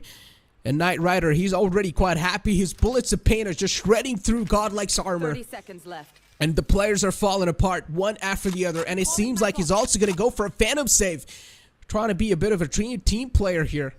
He's still got 20 seconds in the hand to try and pull anything off or execute anything off in just these 20 seconds. It's quite a tough job, but he's still going for that. I thought he might just go for a save, but that's not going to be the case. Last moment rush, last minute rush on the A site. Placing swarm grenade. Swarm grenade out. Oh. Can he actually get this plant? They're challenging him. Never mind, it's not happening. Turret down. 1 enemy remaining. Okay. Hey, but it's still a damn good round for them, right? I mean, Yeah. oh, never mind. It would have been amazing if Knight Rider actually got to carry that weapon forward into the next round, but the amount of economic damage they inflicted, still quite nice. Really nice. I mean, Godlike, they had all the Phantoms and Phantoms were in play. They pretty much invested every single piece of economy they had available. Down mid. So that means in the upcoming round, they're definitely going to be on an eco deficit. Turret down. And that's the problem, on the credit deficit. So that means you might just have some broken buys. Yeah, you do have 1 Vandal on the deck there, but the rest of the players are going to be on the Judges and Bulldogs Inspector. I'm surprised Godlike Esports at this split apart. 4 points to let Rexy peek. Oh no. Doesn't get the kill, but at least he's figured out that there's at least 2 attackers in this area. This prompts Caramel to play even more aggressively to its C. Get that land grab. But yet, the plan from Godlike is quite clear, right? You reinforce Garage and C quite a lot. Let A be relatively free. Play it for a retake. And it works out for them because even Militant should Esports are run. going for a very slowish default. Rexy's playing quad behind just with a Spectre, so that means he's respecting the opponents.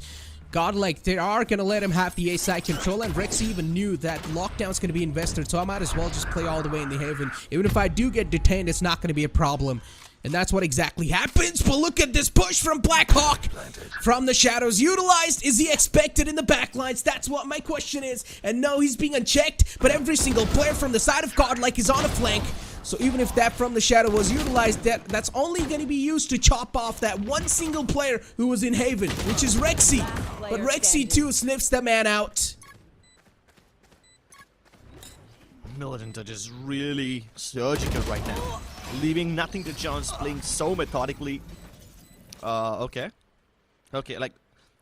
Am I cursed? Like, I said in the previous round, Knight Rider made a lot of economic damage. Would be amazing if he walks away with the weapon. He died. And this time too, I said Militant Esports, very surgical, making no mistakes, and he dies to his own teammates, Nano Swarm. Oh no, that's a little 1G moment. I mean, at least they're cool about it. At least they're not tilting because of it. Oh yeah, I mean, they know, as long as they get the round in the back, as long as they don't lose the round because of that mistake, everyone's going to be cool. Again, an eco on the side of Godlike. They did use from the shadows, so that means 1 ultimate was used in the previous round to be a little proactive and to try and rotate on the other side. But Bad Love, all he needs is 1 more orb to get the ultimate back in his hands, and he will probably try and use it to play a little bit of mind games with the players of Godlike. Look at where Paradox is! He's going for the AWP! This man is a madman! He wanted to steal the orb away. Oh, that's a nice little fake he's trying to sell. But is the fake going to be grabbed by MLT? That's what my question is. Now they know he's right there. But once again, the presence is known. That means Blackhawk will need to play this safe and sound. I'm surprised he stayed alive over there for so long. At least with this, he can now figure out that Militant Esports are heading to the seaside, and this lets Godlike position appropriately. They even intercept Badlove and his shenanigans. No, but Wenka can't get the entry right. Godlike have reinforced this way too hard, and it's impossible for Militant to breach in. Oh boy, Thrifty. This is the first Thrifty. In the previous map, we didn't see any sort of Thrifties, but this is the first ever Thrifty that we saw. And Godlike really needed this too. Beautifully played. Those proactive moves, those counter aggression that we saw. Everything was just done so perfectly, and they pretty much just chopped the entire rush off. And it's all because of Blackhawk and his heroics. You wouldn't expect someone like an Omen to push that deep into grass. And even if you do expect him to push, you wouldn't expect him to overstay his welcome for that long.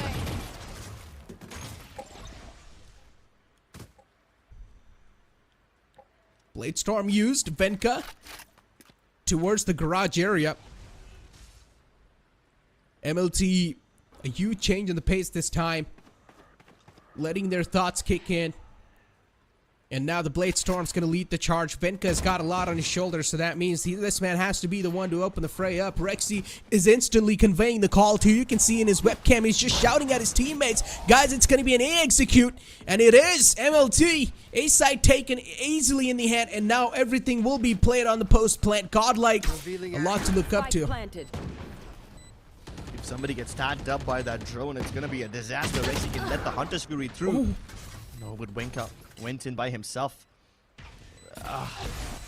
That was a very unfortunate one. Quite a lot of ultimates available on either side. I'm excited to see which one gets popped first. But Militant are the ones who are just popping the heads of Godlike. Leave nothing to chance.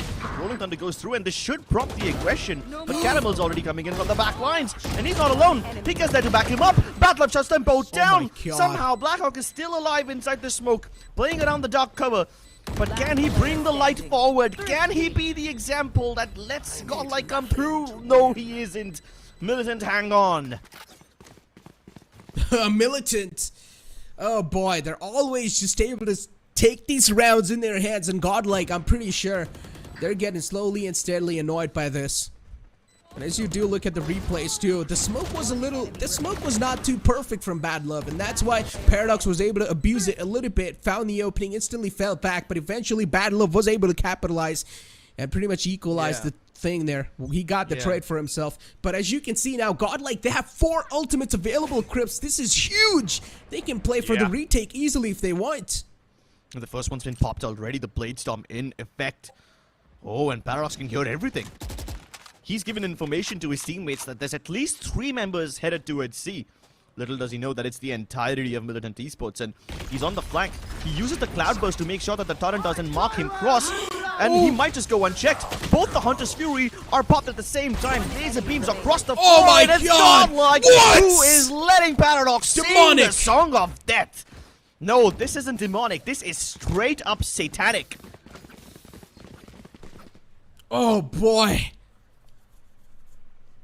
Being the Grim Reaper in that previous round, just taking all the lifelines away from his opponents. He was like, and as I said, Godlike are probably getting annoyed with the way their opponents able to get the site control and able to pay the post plant on the team play. And Paradox is like, all right, you guys are playing on the team play, it's completely fine. I'm going to shut down your entire team just with my aim.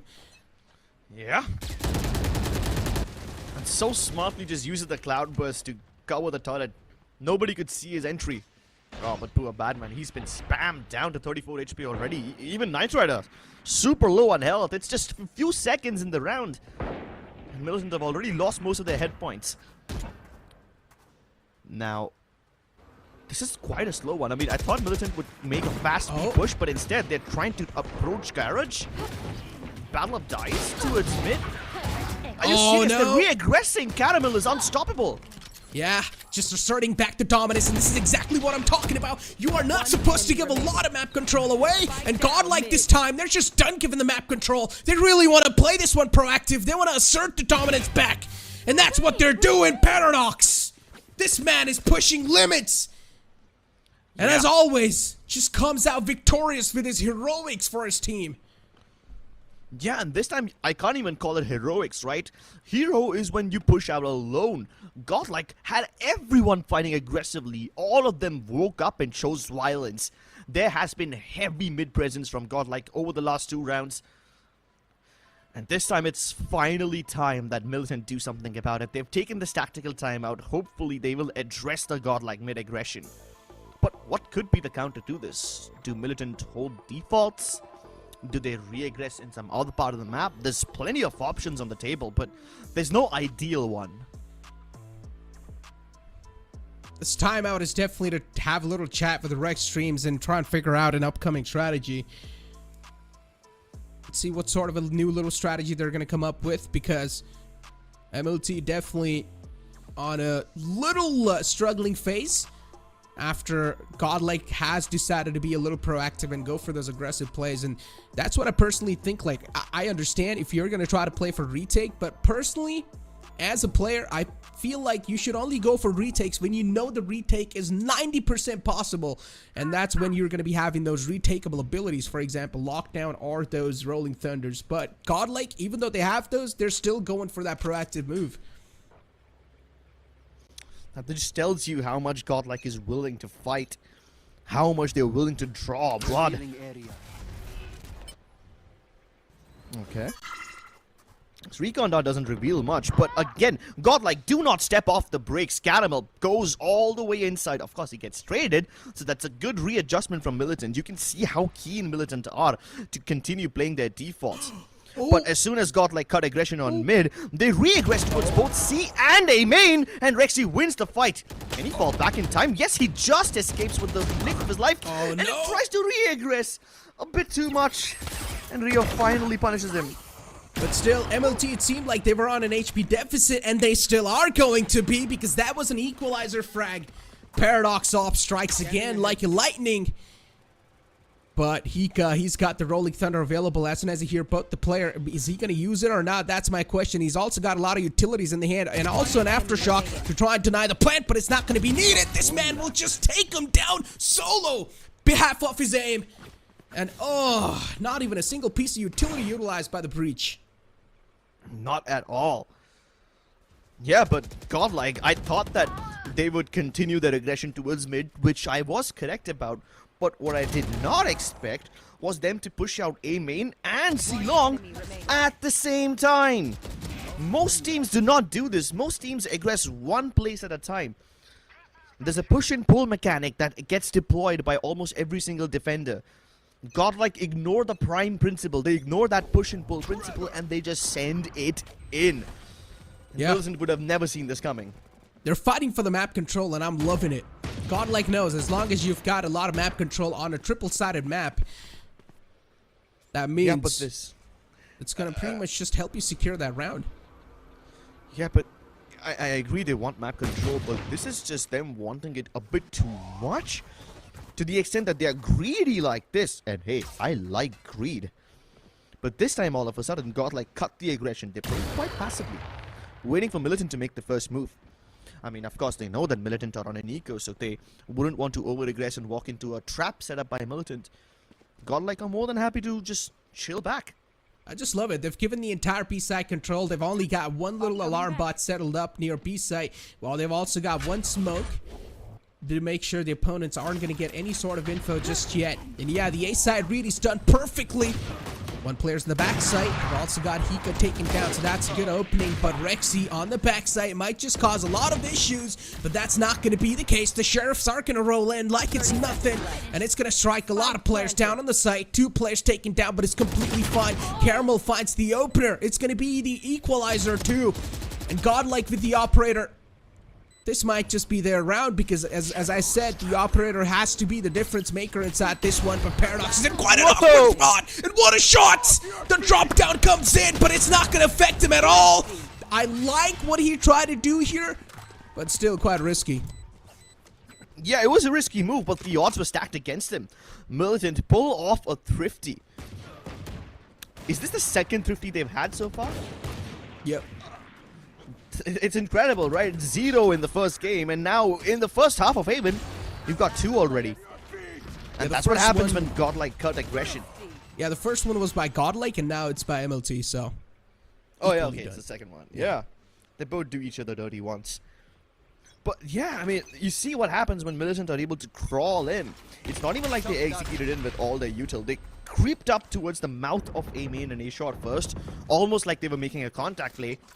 And then they send in everything. Fault line, paranoia, recon. You name it, they've got it. MLT aren't playing scared. And that can definitely be something that is helping them here a little bit. All the players stacked on the A side so far.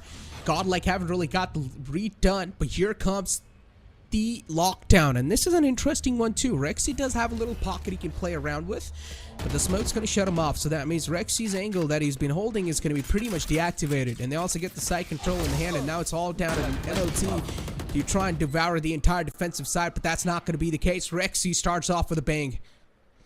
Bad love. I think his battle will be spotted. Even if it isn't, he's got way too much heat coming down his shoulders. And they don't check him. He devours everybody. Yes, Hika sends the Rolling Thunder through, but what's the point when you've got nobody to follow up with it? Last man up, and MLT, they've got him in a deadlock. It's not going to be causing any sort of issues. MLT, another round on the board.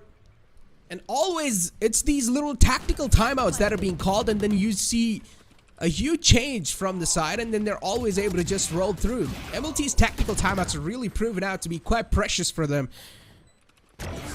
And also playing little mind games with their opponents. MLT, I'm loving that they've amped up the pace.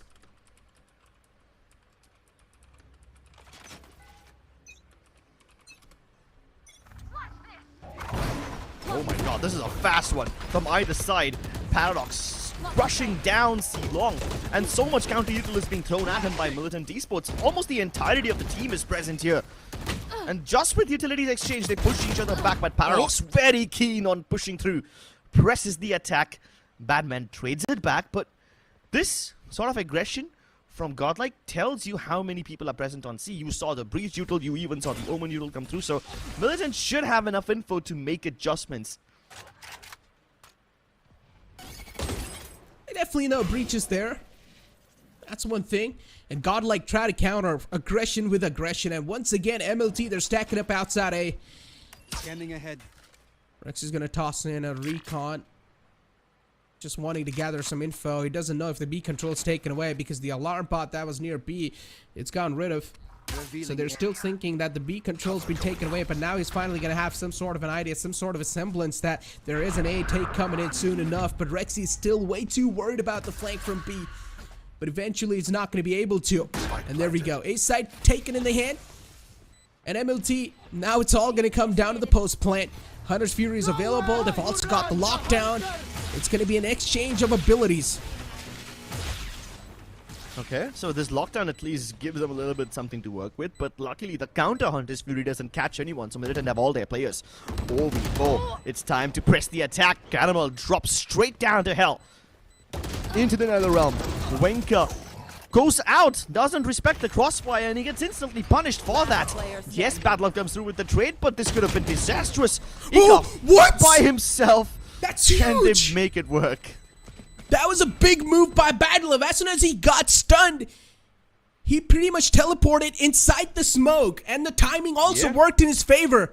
So that was huge.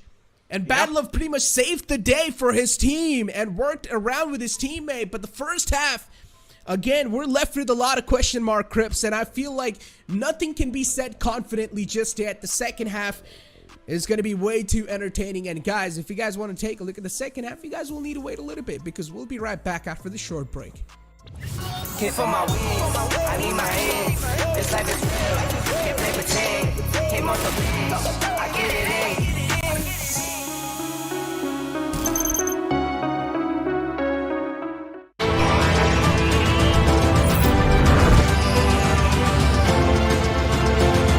The all-new i20, born magnetic. Hit for my wins, I need my hands. This life is real, can't play pretend. Came off the bench, I get it in.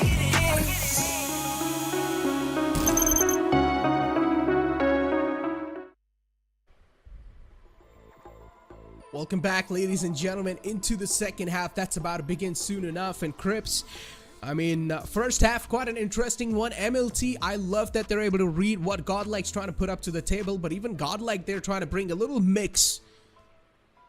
Yeah, and Godlike always mixing it up. The amount of aggression they showed was truly incredible, especially when they were trying to take that space up. That was what resulted in majority of their success. Sometimes pushing straight out of B, sometimes doing it both towards B and Garage. And you've got Paradox being the tip of the spear. 14 frags for this man already. The rest of him also need to step up.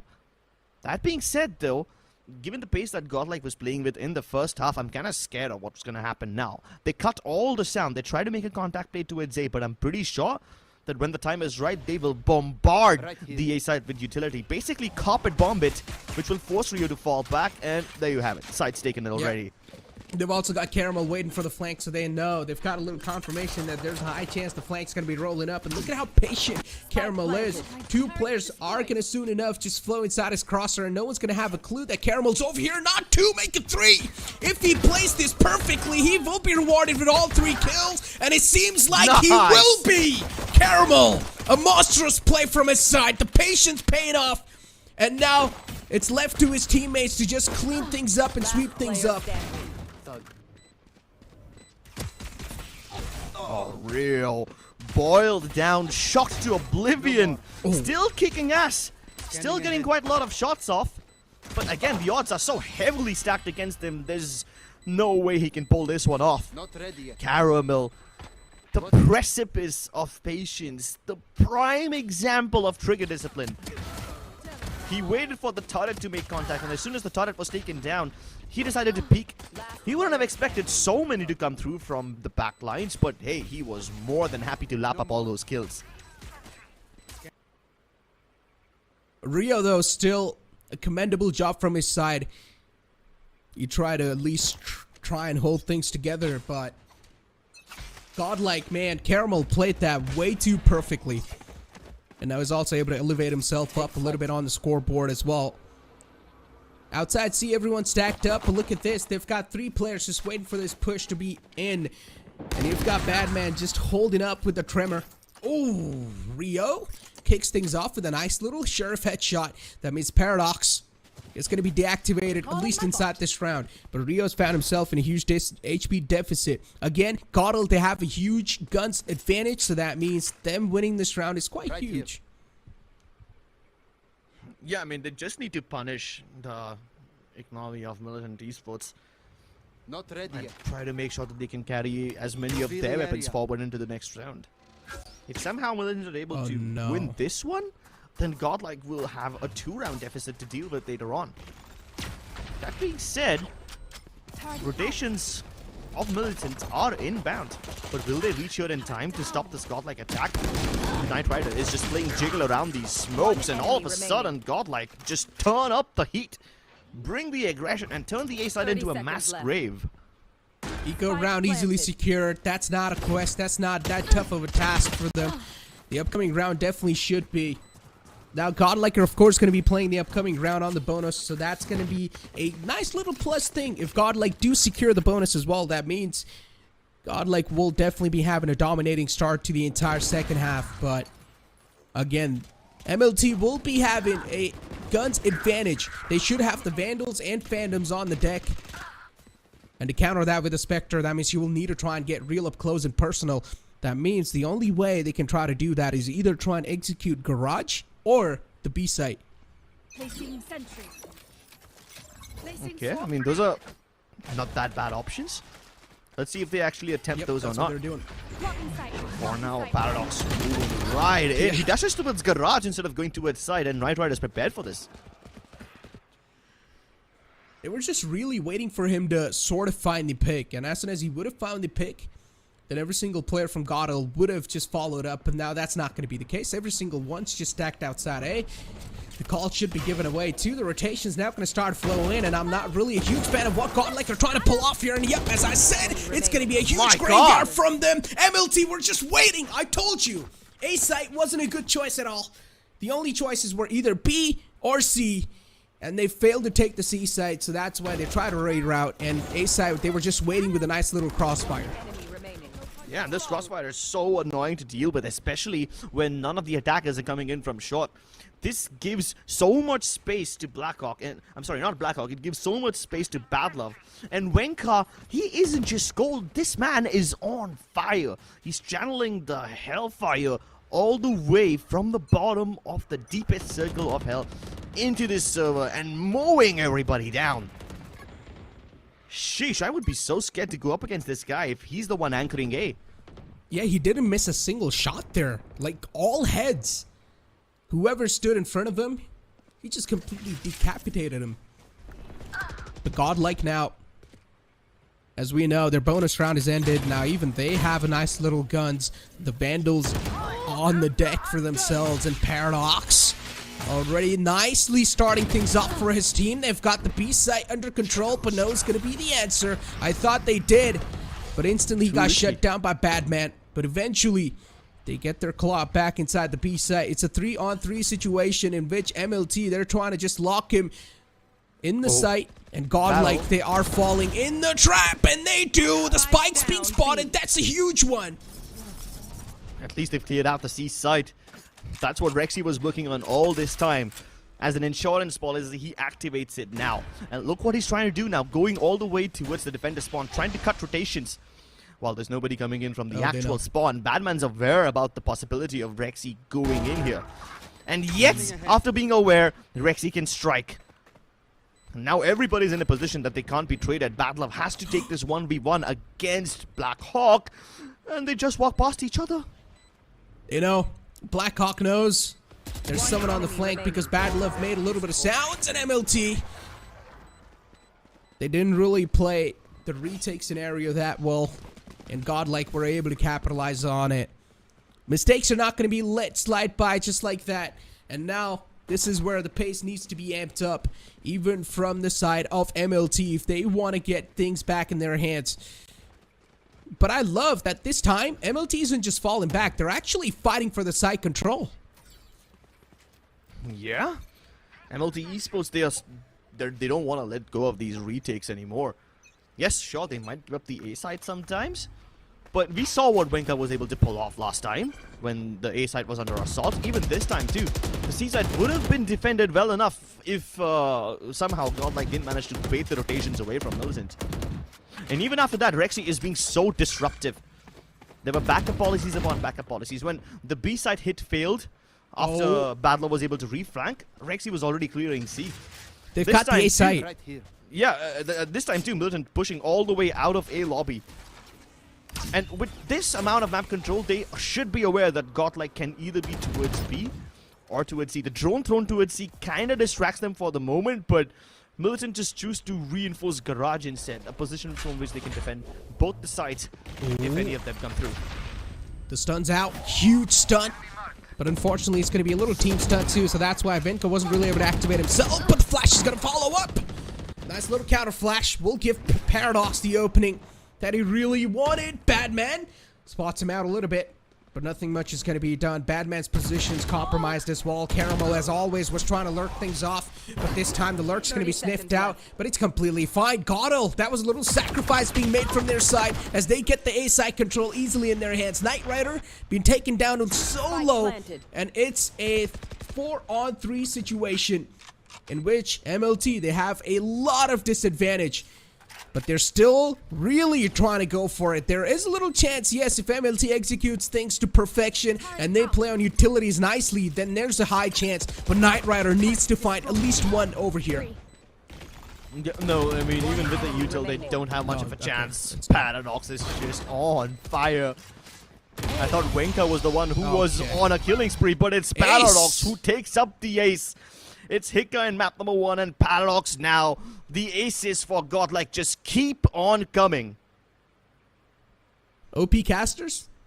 I don't know. I don't know if they're saying that to us or for the Hindi desk. I mean, I'm assuming because the Hindi casters are on menu, it's for them. But, I mean, we'll take that compliment too. We'll take it. I mean, he didn't write Hindi casters OP. He wrote casters OP. So we all are casters. So thanks so much, Sayak. We'll take that compliment off of you. But timeout from MLT.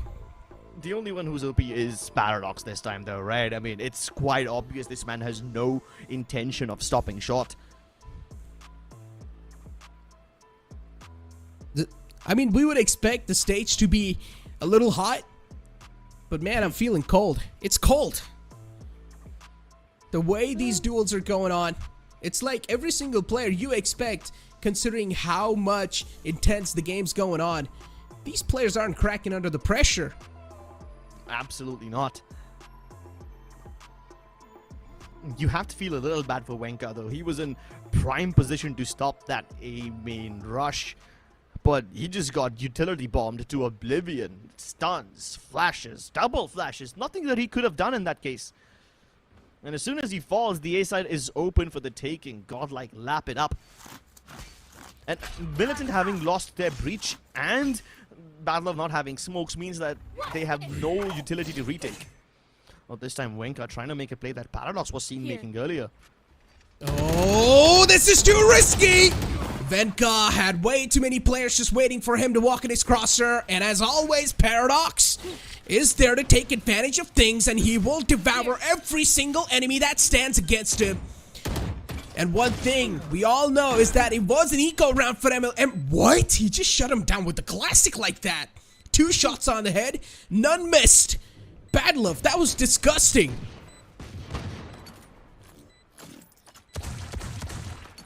Is this gonna be a stalemate again? Or will Militant go for it? Oh, they'll go for it, because it's just an eco. They've got nothing to lose. Yeah, a couple of exit frags would be nice. Maybe steal a gun or two. Hopefully carry it forward into the next round. One enemy remaining. Just being choked in that corner. And Knight Rider's able to find one, but I highly doubt it's going to be able to follow. Oh, the last bullet too. Nice and crispy.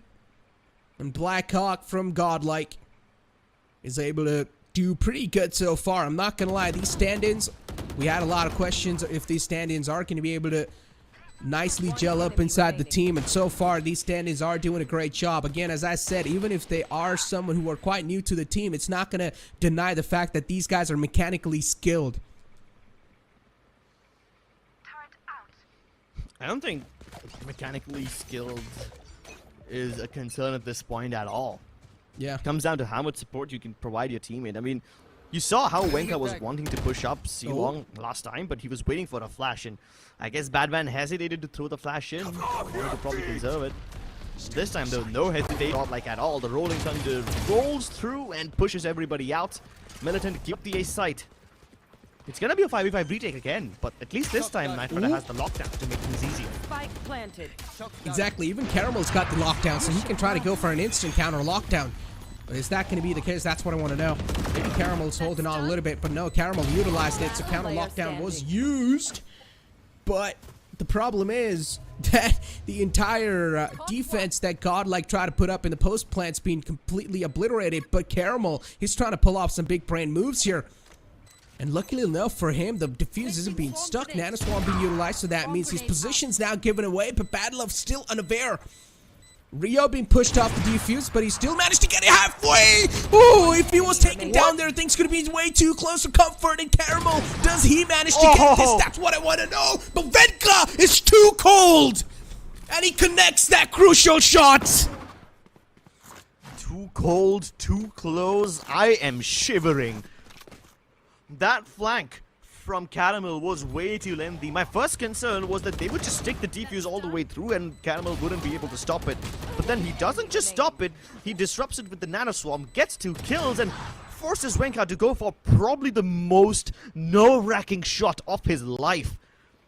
If Caramel actually pulled off this retake, I don't know, I would be forced to buy a hat and tip it to him. I would buy the entire store, man. Yeah. Only if I had the money. I'm sure we can afford hats. That being said, can Godlike afford to cut the aggression this time? But yeah, jokes aside, things are now taking a huge turn. A passive start, a huge change in the pace. You got to bring some sort of pace changes, of course, to play with your enemies' minds. You got to fiddle with them. And MLT Ooh, little garage presence being shown, getting rid of the turret. So now this is where MLT will start a second guess. They probably think that the garage control's taken away, but that's not the case. Godlike, they've got something cooking up, and I'm gonna let them cook. Yeah, but Militant, the fact that Rio falls away from that position kind of tells you that they're aware that Godlike isn't present towards garage. Still, Militant go back to their defaults, reinforcing C. Now finally the execute from Godlike comes through, and Rexy, Paradox are both relentless. Rio tries to throw in the counter Hunter's Fury, and he finally does connect, but it's too late. The site's already conquered. Enemy remaining. Oh, the plant couldn't be stopped, and that's a little problematic. And now you've only got Venka on the operator. Is he gonna go for the save? That's what I don't know. Oh, that's a disgusting shot. Connects to burst on ahead. Hika is gonna be saying bye-bye, good night to the game. And Venka with this Vandal really is a man. It really is a true hunter. He's looking for the victims, and so far it's tough to find those victims. And Venka would realize the fact that, alright, maybe it's time to back out. Maybe the take is going to be next to impossible. And seems like he is aware of the flank, but Caramel is way too sneaky. Yeah, Caramel started going towards the A side the moment the spike was planted. Yeah. He knew that Venka will have to go for a save, and he's like, yeah, no man, I'm not going to let you carry the op forward. Oh my god, look. I like that Hacker's a good sport when people do that to him. Again though, I like the fact that Militant had the proper read. The fact that they were unfazed by the garage push from Godlike tells you that Militant can read whatever they are cooking. Of course, when Godlike decide to send in with the full execute on C, Militant can't hold on, and that is a red flag, but I guess it's up to Militant to make some proactive plays now, which they try to make towards mid, and of course Caramel will punish that. Venka down in the grave already. It seems like once again they're going to go for a seaside take here, and Paradox was just waiting for someone to show themselves up and show their identities, and so far Paradox has gathered a lot of information, and as always Paradox finds the openings. How does he do this? Over and over again, the similar pattern isn't being read by MLT. And once again, they get the seaside control in their hands, and Rio, the overextender is going to be shut down, but it's fine. He's got way too many thorns on his way. Yeah, Godlike are using the seaside like their bread and butter. They're attacking it so many times with quite some success. I mean, yes, it was an eco round for Militant, so one stands to reason that they won't be able to defend it as well. But keep in mind, this was a 3-stack towards the seaside. Weapons or no weapons, the sheer amount of bodies present should have been able to at least halt Godlike Esports in their tracks momentarily, if not completely shut the execute down.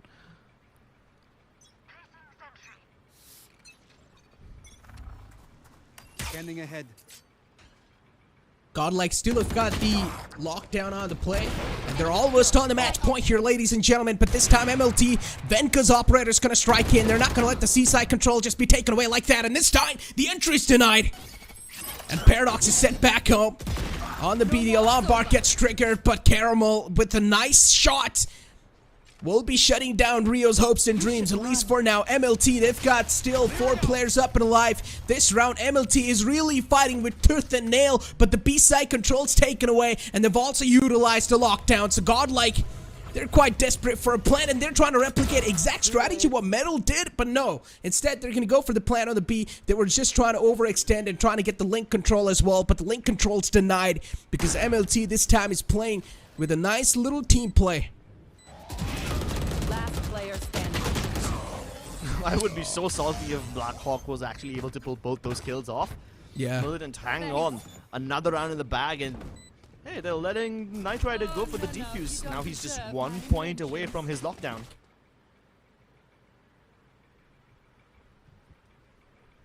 And Godlike, they just need one more round in their hands to pretty much just secure the second map. That means there's a high chance we'll be going on forward to the third map. Or else, if MLT keep on continuing with this synergy, there's a high chance we might just see an overtime. I would love But that was to a see great an round. overtime. God, Alok OP. Indeed, he's OP.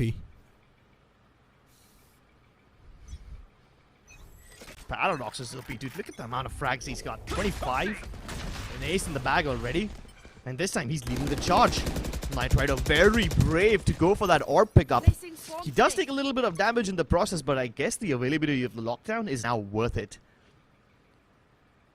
Look at the amount of economy the players of Godlike have stacked up onto themselves. They've got so much eco, they can play for days. Yeah. I mean, money's not a concern for them at all. They just want to finish this game, get to Pearl, execute comes through. Recon doesn't reveal anyone, but as always, Militant are more than comfortable giving away this A site and playing for retake. Especially now that the lockdown can't be countered by another one. Oh, but he's got the aftershock that he wants to utilize. Not enough. Oh, wait, it actually does Yeah. get them. Nice. They do get it. So the aftershock's going to be countering that one, so that's a huge thing. So that means the lockdown's not going to be in play anymore. The lockdown's pretty much invested and wasted. And Godlike, ooh, the shock dart was quite nice. That's going to force him off of his position. At least for now, the comfort zone's given away. It's sacrifice, but it's not going to matter. MLT, they flow inside the site like an unstoppable force. And Venka was way too busy to pull out the op. And MLT, how did they make this flawless take possible? What a retake. Yeah, that was so chaotic towards the end. It all comes down to the wire. Militant Esports throwing bodies at their opponents, making this one work. I'm sure there must have been something else also along with the aftershock, because the aftershock alone is not enough to break the lockdown anymore. It's got 200 HP now, remember? So there must have been something else too. Last player standing. I guess we won't MLT. find out in the replay. Man, that was a clean sweep, huh? Placing I really would want to just like slow down and see how the replay or how the retake was done there. Well, you know, something I want to analyze there, because out of my way. man, they just started flowing up with a lot of kills, and Godlike weren't able to find any reply. I mean, we talked about how Paradox is able to always come up with those openings, but I love the fact that Paradox is slowly and steadily being deactivated, and also the man in the front phases away at the last second. And that also give him a huge info. Rio, he doesn't realize he's barely alive on the skin of his teeth. Re-clearing, eh? That's good, that's good. Only Paradox is the one who's left towards A main. The rest of them trying to make a contact made towards B. The alarm bot will detect it, but I guess the fact that there's a rolling thunder committed towards A long, A link is obvious enough. But again, Paradox still lurking around. Knight Rider more than happy to intercept him, but look how deep you have Grexy now. He still dies, and no plants. Militant Esports are punishing Godlike in the most hilarious ways possible. No charges left. Oh no, Blackhawks all alone. Oh my god. What? We're going OT, Crips. Yeah. I mean, We're going overtime. I like what Godlike tried to do over here. They tried to play super aggressively by pushing in towards A link, and I brought this up in the pre-game analyst segment where I mentioned every time you push in towards A link or C link, whenever there's a B plant, Militant do get uncomfortable. But it seems like Militant were more than prepared for this. They were okay with Godlike committing super deep, and Militant were able to stop them in their tracks. Considering Godlike almost got this map so close, so freaking close. All they needed was one more round. Yeah. But still, MLT did not crack under the pressure, and this is what I exactly said. The environment's getting cold. The players, they're not getting phased by anything that's standing in front of them. It's not going to matter. They're unfazed, and they're standing tall. Let's see what Militant bring to the table now. Bring back the good old reliable, the B push. Lots of stop starts to break the nanoswarms in the way, but they'll be activated before they land. This stops Militant Esports momentarily before they hustle through it unbothered. And look at how they play their post-plants this time. The spike goes down. Most of the attackers still towards the bottom of mid, with the exception of Venka. He's the one running point. Spotted. Yeah. Venka's job over here is to try and take as many players as he can with him, but that's not going to be the case. The recon dart's just way too perfect. Caramel will get caught over here because the crosshair placement wasn't quite exactly on the point. Aftershock's out too, so that means now he cannot really go for the defuse just yet. Godlike, they had the operator in play, but MLT, they're trying to choke him in the sight. Wow. But again, they're just trying to break free, and Paradox helps his teammates break free with the operator. It's a high risk, high reward type of situation inside OT to go for an up, and Paradox took the odds.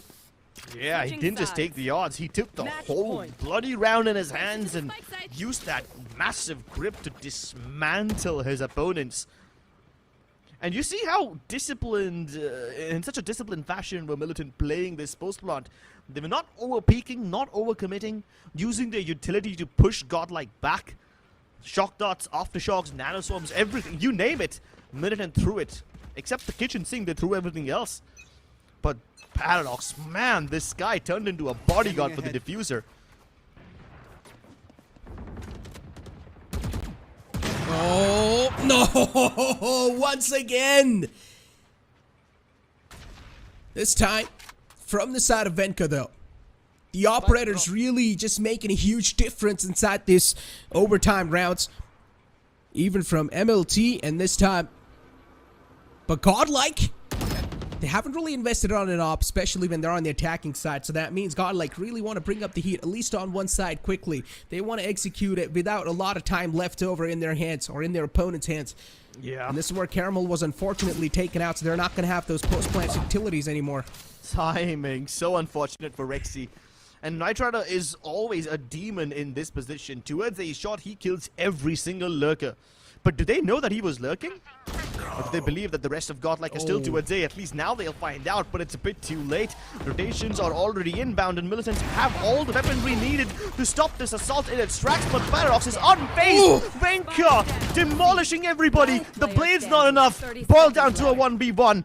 Hika and Knight Rider locked in a battle of wits. And they're all trying to go around each other. Hika expects him to be towards CT, but Knight Rider might just thread the needle. Fake blunt, baits Knight Rider out, and we're going to yet another OT. Even the Knight Rider, he had the HP deficit. It's not going to matter. All he needs to do is just click on the head.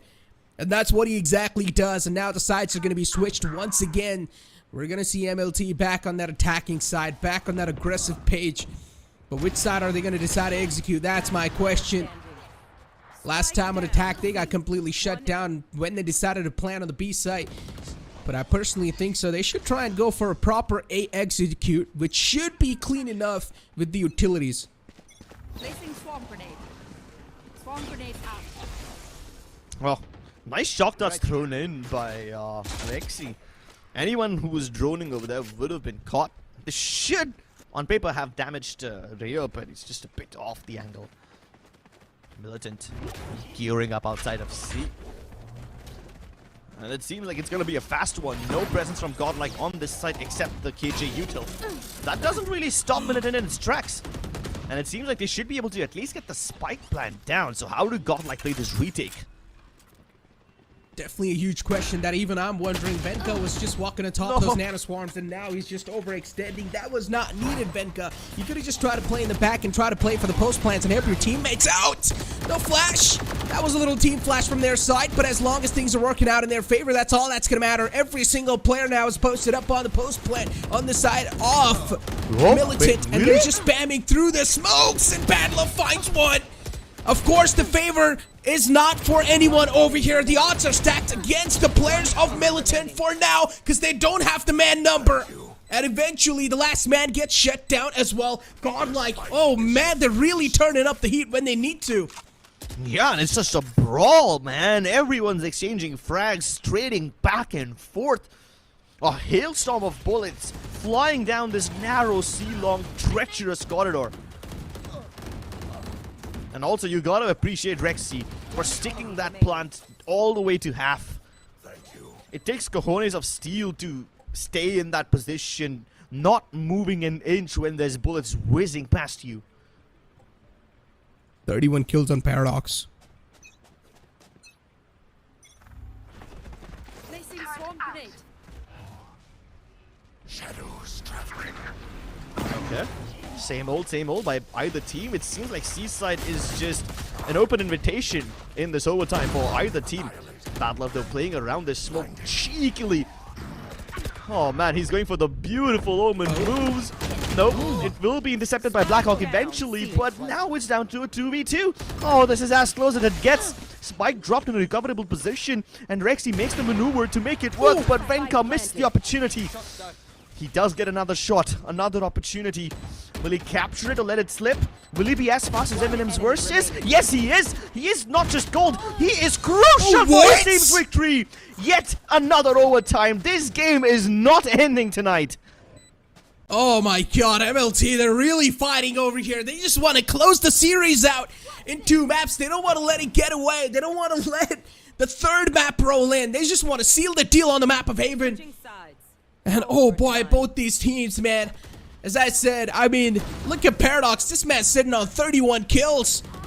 Yeah, of course, the over-aggression's being seen from both the sides, but it's completely fine when you're able to deliver for your team. But Venka, oh, some flicks that this man is showing. Definitely quite insane. And again, just steps up for his team. I thought as soon as he missed that operator shot, I thought things are going to be a little problematic. This might just cost him the round, but no, that was not the case. And he's just the stand-in. Imagine if there was Astro and Zay present in this game. Would we get to see a 30 bomb like this from those 2 imports? I guess that's a question we can't answer now, but Paradox definitely worth his weight in gold. And finally, both the teams decide to step away from the C side and leave it alone. Contact play from MLT towards the B side. Not anymore. I mean, I can't call it contact when they're using util like this.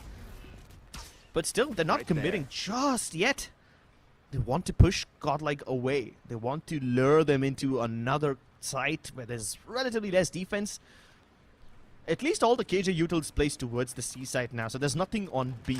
The only way Godlike can stop it is by manually checking these angles. A presence is not really being shown that much from the side of MLT. They're trying to just shift walk all the way towards the mounts. And it seems like that's what they're going to try to pull off. And so far, it does seem like it's working. Rexy is the only man left alive here, but he finds one through the spam. And Badman's going to be saying bye-bye to this round. Not a good news, 100% for the side of MLT, but they can try and recover things here. And yeah, all by himself, just pushing up. Wenka is always on those proactive and those offs. Marks, and he's able to catch that one player. Rexy with only 8 HP in the hand. He's got the recon dart to help his teammates up with the information, and the recon dart's gonna land perfectly. They now know there's 2 players on the site behind the default box, and Godel, they make the push happen, and Caramel's up leading the charge. Hika is in the back, and now make it down to a 1-on-2 situation in which Godel, they secure yet another round. Really good recon dart over there by Rexy. As soon as they got the confirmation that there's 2 players behind the default box, it eliminates any scope of a crossfire between the graffiti and the hell player. Also eliminates any scope of anyone being towards long. Really reduces the number of angles that Godlike need to check, which makes things easier, you know. They don't have to worry about being shot in the back.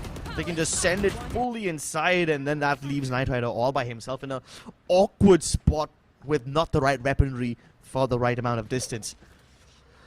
Godlike on the verge of pushing Gus to Pearl. Militant really want to end this game in yet another overtime.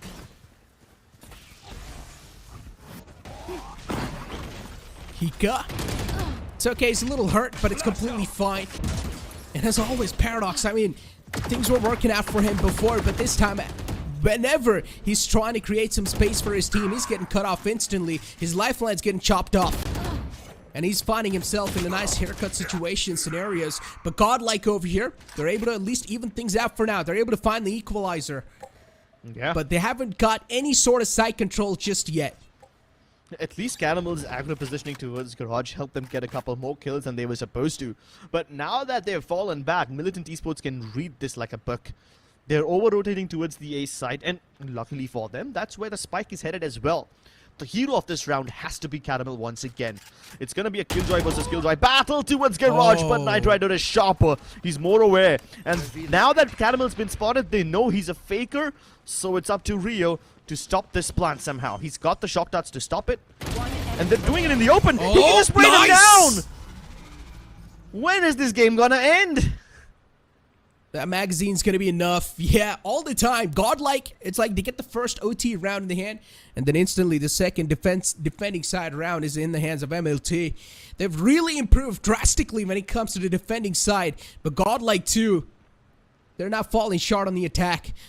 And for now, Paradox is being deactivated. He's stuck on those 31 kills. He hasn't been able to follow up since the past 3 rounds. But if Paradox wakes up, then there's a chance he might just put a full stop.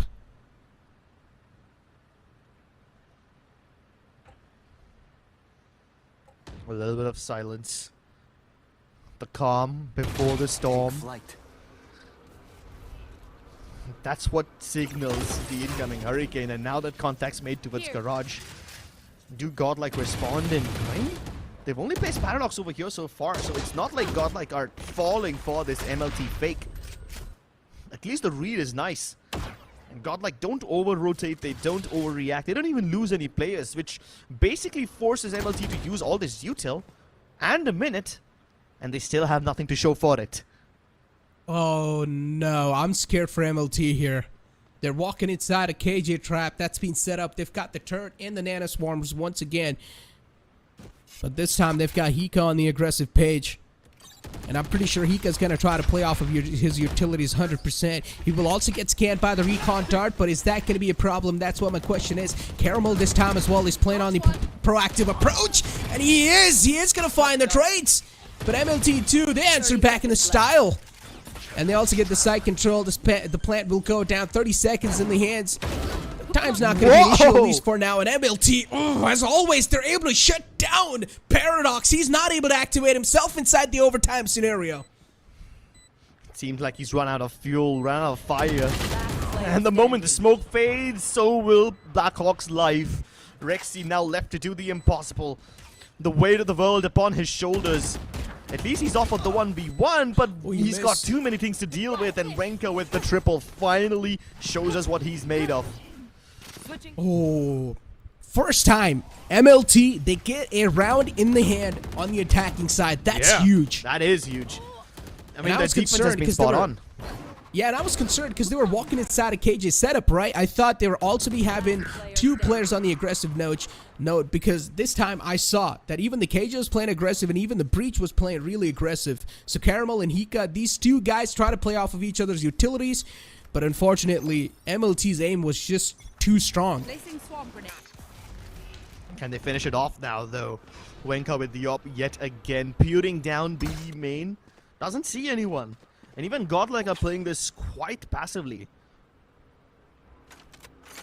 Drone towards A main, that's fine. It doesn't really showcase too much presence. Militant have positioned 3 players towards A, but the moment Badlov starts seeing a little bit of presence, he will need to fall back. Unless he's brave enough to defend it by playing in the smoke. Yeah, that's a bit too much of a gamble. He gets sprayed down. Death by 1,000 paper cuts.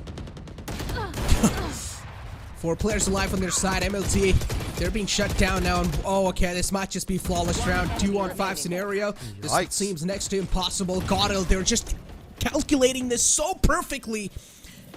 And it seems like Godlike just read MLT like a book inside their defensive side. MLT weren't even able to get 1 single body to their name. And we thought that because MLT won the previous round, their danger territory is over. They're out of the treacherous waters, but nope, they just fall right back into the deep end. And you can see even the audience in the arena is getting a bit agitated. This is just way too close for comfort. I'm pretty sure every single person that's sitting inside the arena, and also the viewers that are watching us live on YouTube, our lovely and cute audience, even they will be having red faces. Oh no! Stoic Paradox continues to hold the angle, but now Blackhawk greets Wenka, and he gets another one for free! Nice ability to reposition from the vantage point on top. He should be able to get at least 1 more kill before he's finally discovered. And this could finally be the saving grace that Godlike required.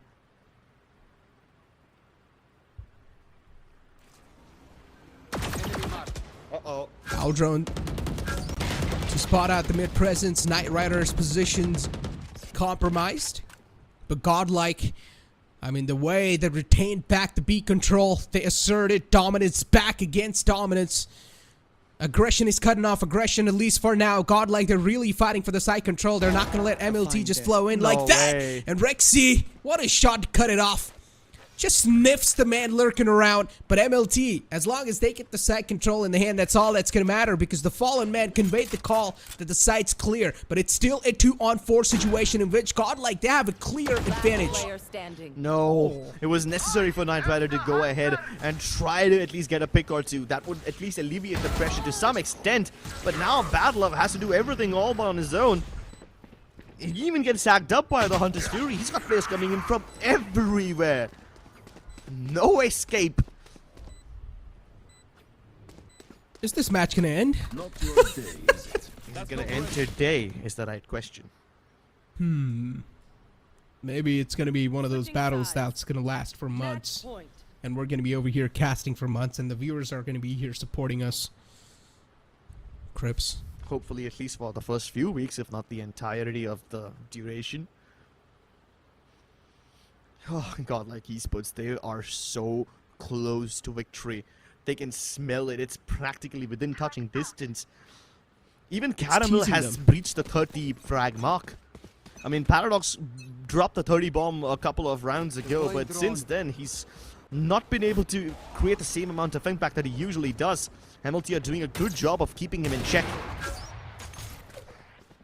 Now even Caramel has stepped up to the fray. Take flight. Here we go. Paradox back in action. The sleeping tiger's now awoken. Paradox was able to at least gather a couple of frags in the previous round, and this time, will he be able to do so? That's what I want to know. He's not going to be able to follow it up, but the crossfire setup from the side of MLT is going to help him out do something. Godlike, on the other hand, though, they're going to get the site control back in their hands, but this is where the players are really now starting to get into red alert, and they're quite alerted, that's for sure. Godlike, they're trying to make their presence known in the site, but MLT, they're always just suppressing fire with water. Yeah, and they push in before the spike even gets planted. What on earth is a retake? Why go for that if you can just stop the spike from being planted in the first place? And Wenka does exactly that. Blackhawk managed to get towards Hell with a nice little TP, but now he's gonna have a lot of problem trying to plant. You can see how Paranoid is being pushed through the heavens. But MLT regroup together. They're going to play it as a unit, hoping that they can trade out Blackhawk. This AWP in the hands of Venka does create a little bit of a red flag, and they're still not pushing it. They're being very, very cautious, and he shows his presence. MLT finally Another sealed the OT. deal. Crips, we're here for a while, man. Yeah. This game is so intense, though. I'm not gonna lie. It's so fun to watch. Every single round, I'm just standing up from my chair and always just having huge question marks on my faces.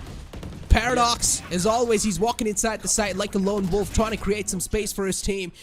But as I said, inside the OT, his impact hasn't been felt that much compared to the previous rounds. I mean, at this point, even Caramel and Blackhawk are stepping up, so they are making do for whatever firepower is lacking on Paradox's end. But hey, that's not the problem. The fact that Rio was completely unfazed by that utility that Godlike threw, it's a red flag. None of the flashes connected, fault lines, Paranoia was dodged, and Rio steps up massively. A triple kill for him sets his team up for success. In an overtime situation like this, Godlike can't afford to have utility being missed. Okay. A bit overeager for Caramel, and Badlove is accounted. He's accounted for Caramel. But here we go. Venka steps up again, and they're getting kills every single way. There's a kill on short, long, mid, and the bottom of B. Like, Godlike Esports had no trades in this round at all. All four people died in different parts of the map with no trading potential, and these are the kind of rounds that MLT prayed for. Spike planted. Last man up, and Godlike, they once again get the attack, the defending side stolen from their hand. Last man alive, Blackhawk. Not really expecting a lot from his side. I mean, 1v5 and ace clutch seems pretty next to impossible, but it's been done in the past a couple of times. Definitely isn't impossible though.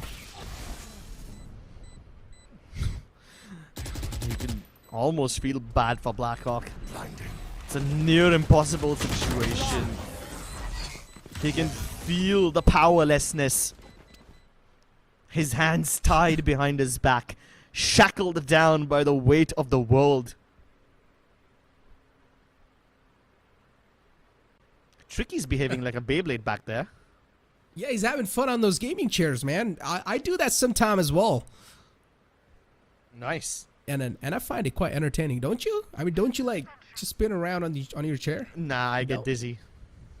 Really? Quick What's hits wrong with now. getting dizzy? I don't know, man. This is- I don't know. I like to get my kicks from elsewhere. Anyway, look at this setup from Godlike. It's quite different from the previous rounds, isn't it? Up until now, they were sticking together and brute forcing their way in, but this is more of a default setup. Paradox gets destroyed by Venka. Can this be the round that Militant have been waiting for? Godlike once again peering down the B site, and you can see how Cannibal desperately wants to get inside and try to somehow get a gap. Find that timing in the lurk. But MLT have just fallen back. They've acquired the man advantage. They have no obligation to continue pushing further. MLT's on a match point. All they need is one more round to be secured in their hands. Paradox taken away. The man who was trying to create some control and some space inside the site is not with Godlike anymore. That means now Godlike will need to rely on their pseudo-utilities and their initiators to try and create some space for them. And one thing in mind is that Hika definitely has every single piece of utility available, but Rio is just patiently waiting for them to walk in his crosshair, and it seems like MLT, they're way too close for the victory, but Rexy stands tall in the path. What? He's like a huge thorn, but Godel, as the time passes by, they're 20 closing seconds. their fists together, and it seems like they will also get the site control in the hand, and Caramel steps up huge!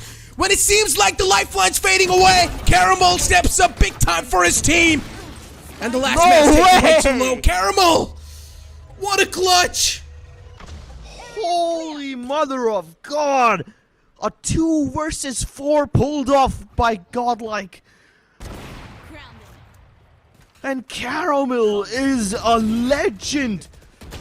This smoke by Rio is, this smoke by Badlove is a massive red flag, right? Every time there's a smoke placed over there, Rio is able to get multiple frags. Just like I predicted. But what I did not see coming in 100 years was that Caramel would step up, and now he's overtaken everybody else. Leading the frag board by example. A powerful clutch that will echo in these halls for the time to come. And the battle rage is on. This war is nowhere close to its finish line. MLT could feel it, right? They got that early frag on Paradox. They had all the advantage they needed. A 2v4 established. And then Caramel pulls a rapid out of the hat. A magic trick completed that will bedazzle the audience and shock his opponents to their core. That was the signature Vandal in its prime. And the man didn't miss any shots. He was just connecting those heads. And every single player just started melting in front of him. And Godlike, yet again, take us to another OT. It just doesn't end now, does it? Paradox taking the onus upon his shoulders once again. Somewhat of an off angle. Knight Rider misses. He aggresses further. Oh my and he God, shuts them what? down. Spike dropped. And this finally might be the round that Godlike had been waiting for. But Militant traded back. They still haven't retrieved the spike though. They gotta dig it out of the sewers. And backup is right for Godlike over here. Paradox ain't alone anymore. They need some flashes to clear this round. To clear this area. And Badman has only one left. He needs to make it count. Left. So much back and forth action over here. And Paradox this time, finally, the beast that was sleeping has awoken. But is that going to give them the advantage? That's what we're here to find out. It did for a while, but it's stolen away once again by MLT. And Venka wants to take this fight to their faces and flicks on the target and puts him to sleep. Switching sides. I am gonna have a heart attack the way this game is Me going. too, bro. My heart's pumping way too. You know what? My anxiety is at an all-time high. Going on? Bro, I'm not even gonna lie. This is just way too close. It's that I'm feeling for the players. I can literally feel. It's like every time they're just getting so close to the win, but then it's being stolen away by some miraculous plays. Yeah, heroics. To their fullest extent, this is the definition of a capital H hero. Caramel probably has a cape on his back at this one. And he's sitting on 37, man. We've seen some 30 bombs in the South Asia League. This man's close to 40. Who knows, the way this game is going, the way it's not just ending, he might just get it before it ends.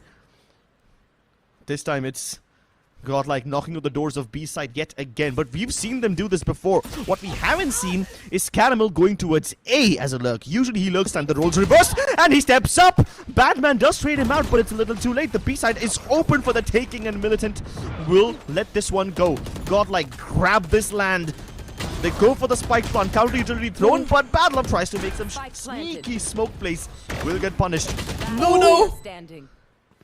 The shenanigans are being pulled off. Sometimes they're being executed perfectly too, but they're instantly being punished as well. The punishment, as long as it's there, it's gonna favor Godlike.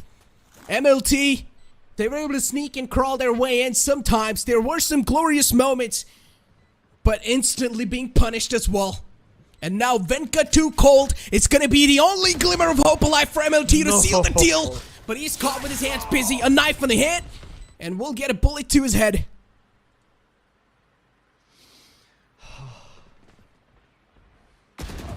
We are at round number... you know what? I've lost count.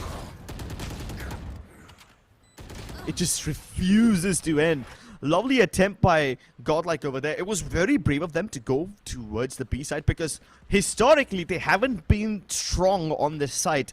Whenever they've tried to attack the B side, Militant have always been able to either push them back or retake successfully. But Godlike, I mean, after running out of options on C and A, they have to exercise B and they make it work. Caramel in a one and done position. He needs the backup of Blackhawk, and even though he's stunned, the pushback from Paranoia is good enough. Wenka does overextend and he gets punished. But he sold the fake convincingly well. It forces 3 of Godlike members to position themselves on C, leaving A slightly vulnerable. And if the timing is utilized, then maybe Militant can capture it and plant. Sound cues were given away, and that's why Paradox and his teammates is ready. And Paradox towards the short, and Godale, they're just gonna let him funnel inside the site. It's an absolute meat grinder on the A site. And Godlike, yet another round on the board for them. This is the most epic battle so far this entire South Asian stage has seen. And it's just the first week, ladies and gentlemen. If this is the quality of matches we have in store for you at the South Asia League, then you better hit that subscribe button because this is gonna be a banger. Round number 40. And Caramel is close to 40 frags. So is Paradox. A monstrous performance by these two legends. Caramel at one point was doubted by every single Godlike fan, but now he's proving what he's made of. Godlike come pouring into the side. On the edge of the smoke, they wait.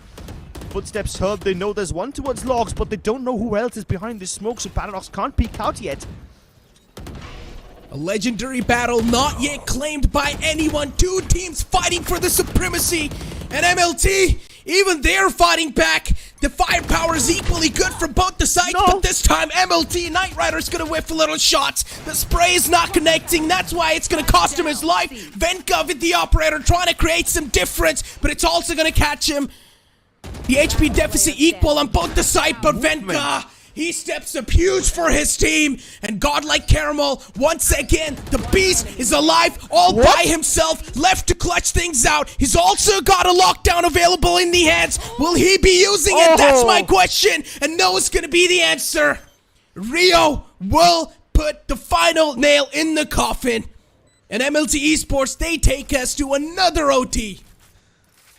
Given Caramel's track record in clutch situations, I really thought he had this one in the bag.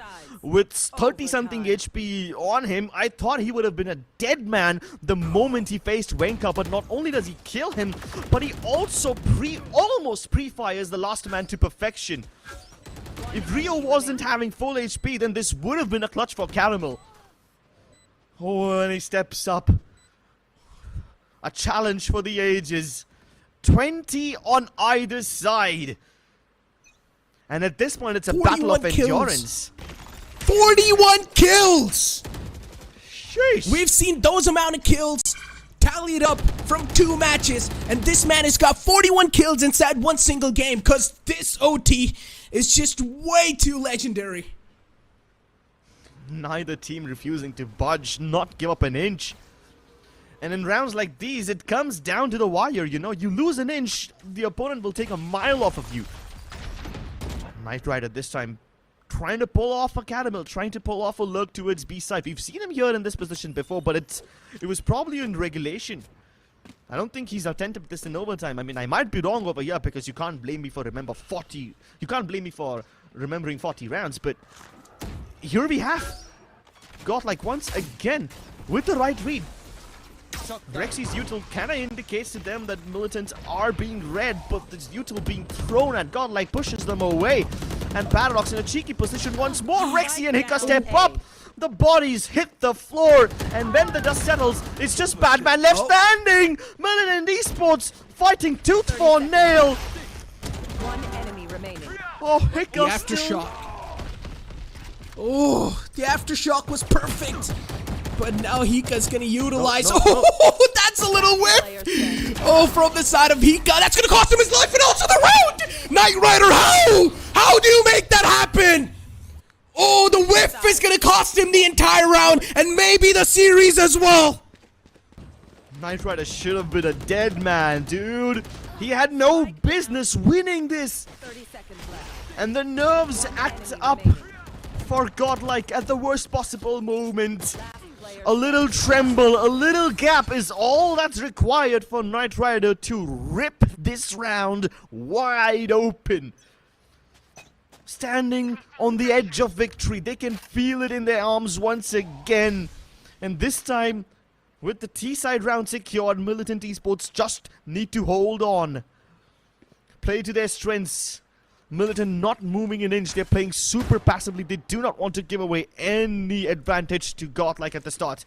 With both the teams in a crucial situation like this going for ecos, it's going to come down to the last few seconds of the round. Will become chaotic for Godlike if they wait this much.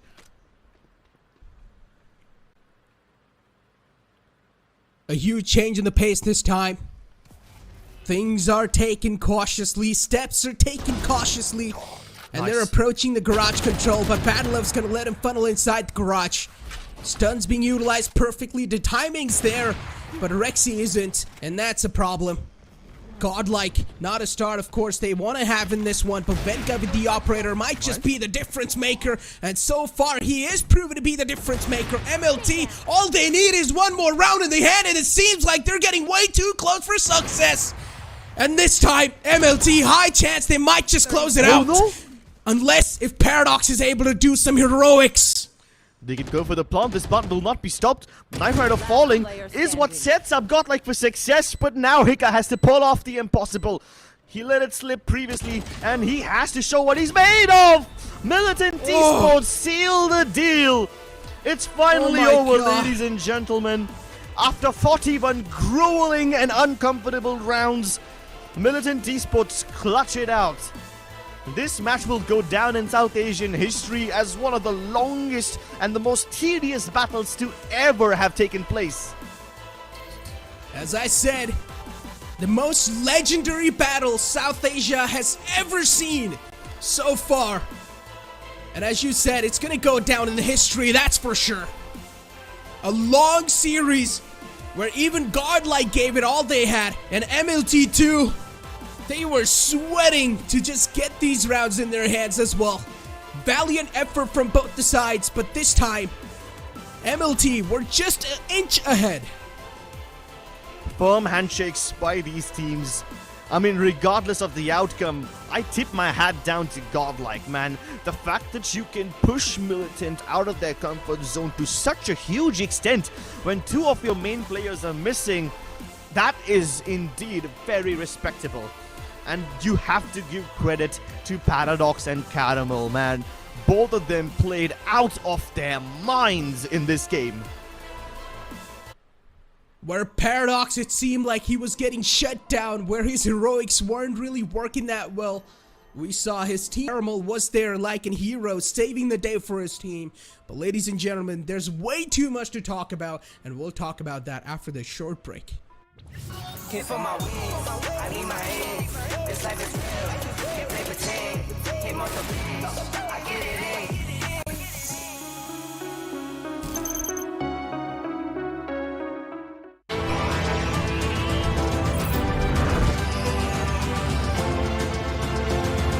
The all-new i20, born magnetic.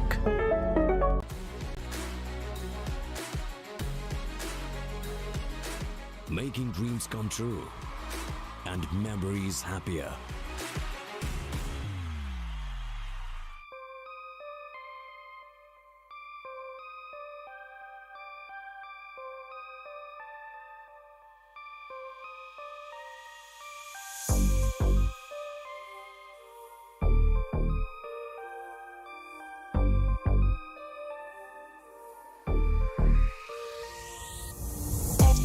On track, now we gon' way up. W's as easy as a layup. Working late, stay up. Counting all the way up. Counting blessings, yeah, you know we pray up. Way up, pray up. On track, now we gon' way up. Now we gon' way up. Now we going. On track, now we gon' way up. Now we gon' way up. Now we going. Keep the same energy. Work on being better when I'm 70. Your drip is just a water spring. You know I drip different, this the 7 seas. I deal with life different, make that lemon squeeze. Went off for my style and identity. Better bounce back and get the cheddar cheese. I guess that's why they envy me. On track, now we gon' way up. W's as easy as a layup. Working late, stay up. Counting all the way up. Counting blessings, yeah, you know we pray up. Way up, pray up. On track, now we gon' way up. Now we gon' way up. Now we going. On track, now we gon' way up. Now we gon' way up. Now we going. I got his band like I'm Barry Bonds. Running through the money, but the money's long. I don't love it, but I need it, keep it coming on. Only friendly, me and friends, we don't get along. I put that on my name, that I put them on. I put myself on stage as they sing along. I might book a session, do 100 songs. I'ma let you hear them just to prove you wrong. On track, now we gon' way up. W's as easy as a layup. Working late, stay up. Counting all the way up. Counting blessings, yeah, you know we pray up. Way up, pray up. On track, now we gon' way up. Now we gon' way up. Now we going. On track, now we gon' way up. Now we gon' way up. Now we going.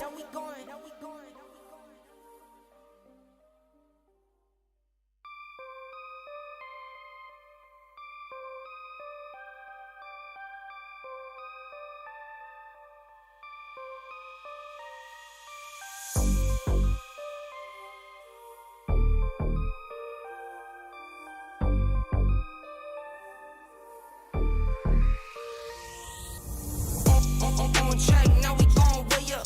W's as easy as a layup. Working late, stay up. Counting all the way up. Counting blessings, yeah, you know we pray up. Way up, pray up. On track, now we gon' way up. Now we gon' way up. Now we going.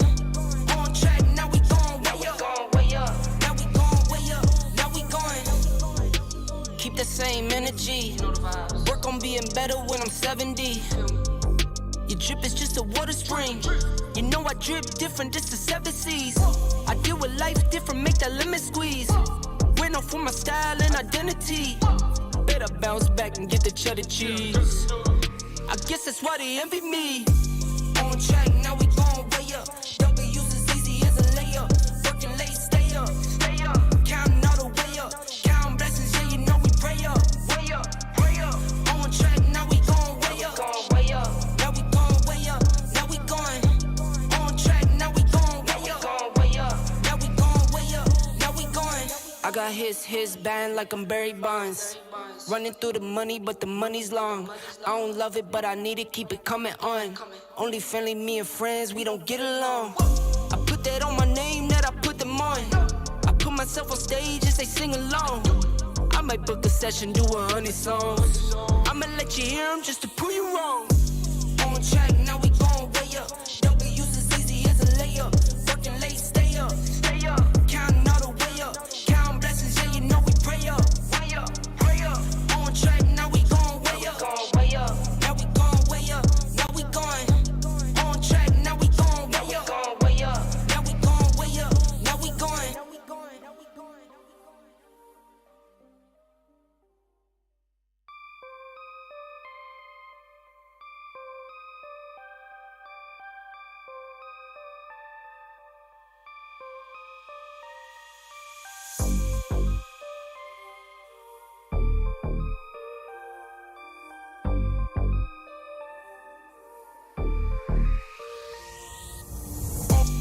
On track, now we going way up. W's as easy as a layup. Working late, stay up. Stay up. Counting all the way up. Counting blessings, yeah, you know we pray up. Way up, pray up. On track, now we going way up. Going way up. Now we going way up. Now we going. On track, now we going way up. Going way up. Now we going way up. Now we going. Keep the same energy. Work on being better when I'm 70. Your drip is just a water spring. You know I drip different, this the 7 seas. I deal with life different, make that lemon squeeze. Went off for my style and identity. Better bounce back and get the cheddar cheese. I guess that's why they envy me. On track, now we going way up. W's as easy as a layup. Working late, stay up. Stay up. Counting all the way up. Counting blessings, yeah, you know we pray up. Way up, pray up. On track, now we going way up. Going way up. Now we going way up. Now we going. On track, now we going way up. Going way up. Now we going way up. Now we going. I got his band like I'm Barry Bonds. Running through the money, but the money's long. I don't love it, but I need it, keep it coming on.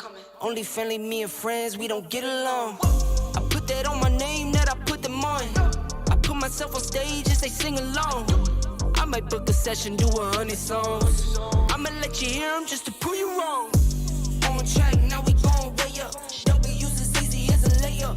Working late, stay up. Stay up. Counting all the way up. Counting blessings, yeah, you know we pray up. Way up, pray up. On track, now we going way up. Going way up. Now we going way up. Now we going. On track, now we going way up. Going way up. Now we going way up. Now we going.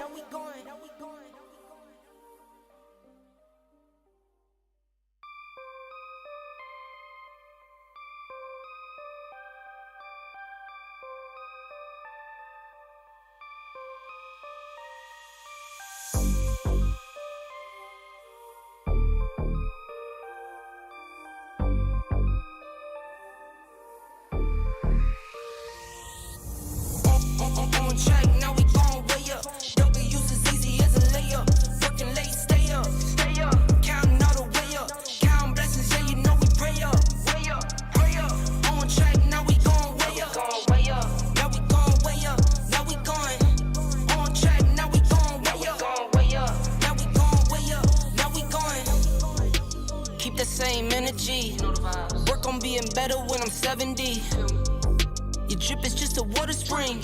You know I drip different, this the 7 seas. I deal with life different, make that lemon squeeze. Went off for my style and identity. Better bounce back and get the cheddar cheese. I guess that's why they envy me. On track, now we going way up. W's as easy as a layup. Working late, stay up. Stay up. Counting all the way up. Counting blessings, yeah, you know we pray up. Way up, pray up. On track, now we going way up. Going way up. Now we going way up. Now we going. On track, now we going way up. Going way up. Now we going way up. Now we going. I got his band like I'm Barry Bonds. Running through the money, but the money's long. I don't love it, but I need it, keep it coming on. Only friendly, me and friends, we don't get along. I put that on my name, that I put them on. I put myself on stage as they sing along. I might book a session, do 100 songs. I'ma let you hear them just to prove you wrong. On track, now we going way up. W's as easy as a layup. Working late, stay up. Stay up. Counting all the way up. Counting blessings, yeah, you know we pray up. Way up, pray up. On track, now we going way up. Going way up. Now we going way up. Now we going. On track, now we going way up. Going way up. Now we going way up. Now we going.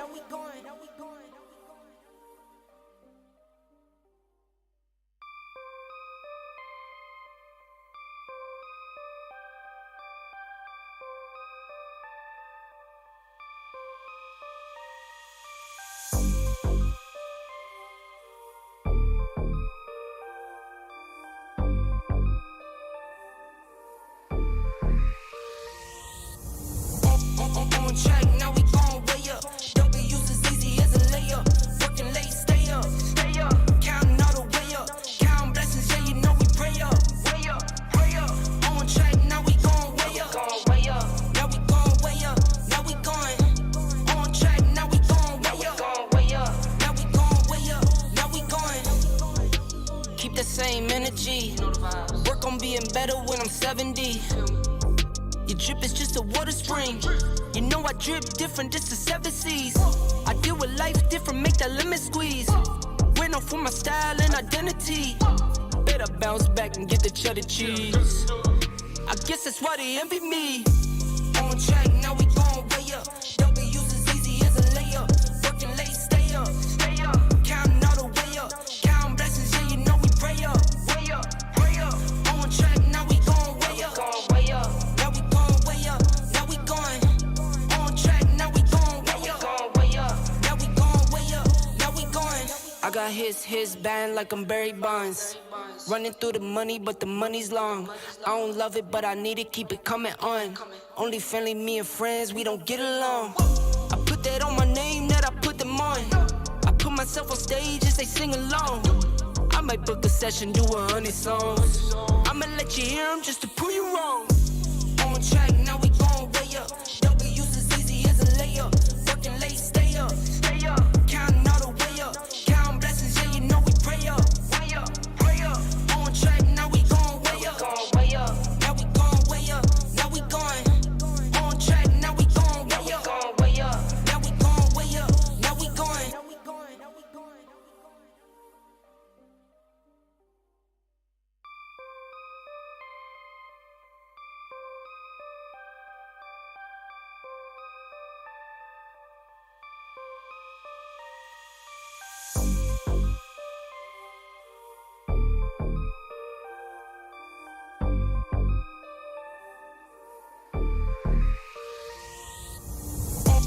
On track, now we going way up. W's as easy as a layup. Working late, stay up. Counting all the way up. Counting blessings, yeah, you know we pray up. Pray up. On track, now we going way up. Now we going way up. Now we going. On track, now we going way up. Now we going way up. Now we going. Keep the same energy. Work on being better when I'm 70. Your drip is just a water spring. You know I drip different, just the 7 C's. I deal with life different, make that lemon squeeze. Went off for my style and identity. Better bounce back and get the cheddar cheese. I guess that's why they envy me. On track, now we going way up. W's as easy as a layup. Working late, stay up. Counting all the way up. Counting blessings, yeah, you know we pray up. Pray up. On track, now we going way up. Now we going way up. Now we going. On track, now we going way up. Now we going way up. Now we going. I got his band like I'm Barry Bonds. Running through the money, but the money's long. I don't love it, but I need it, keep it coming on. Only friendly, me and friends, we don't get along.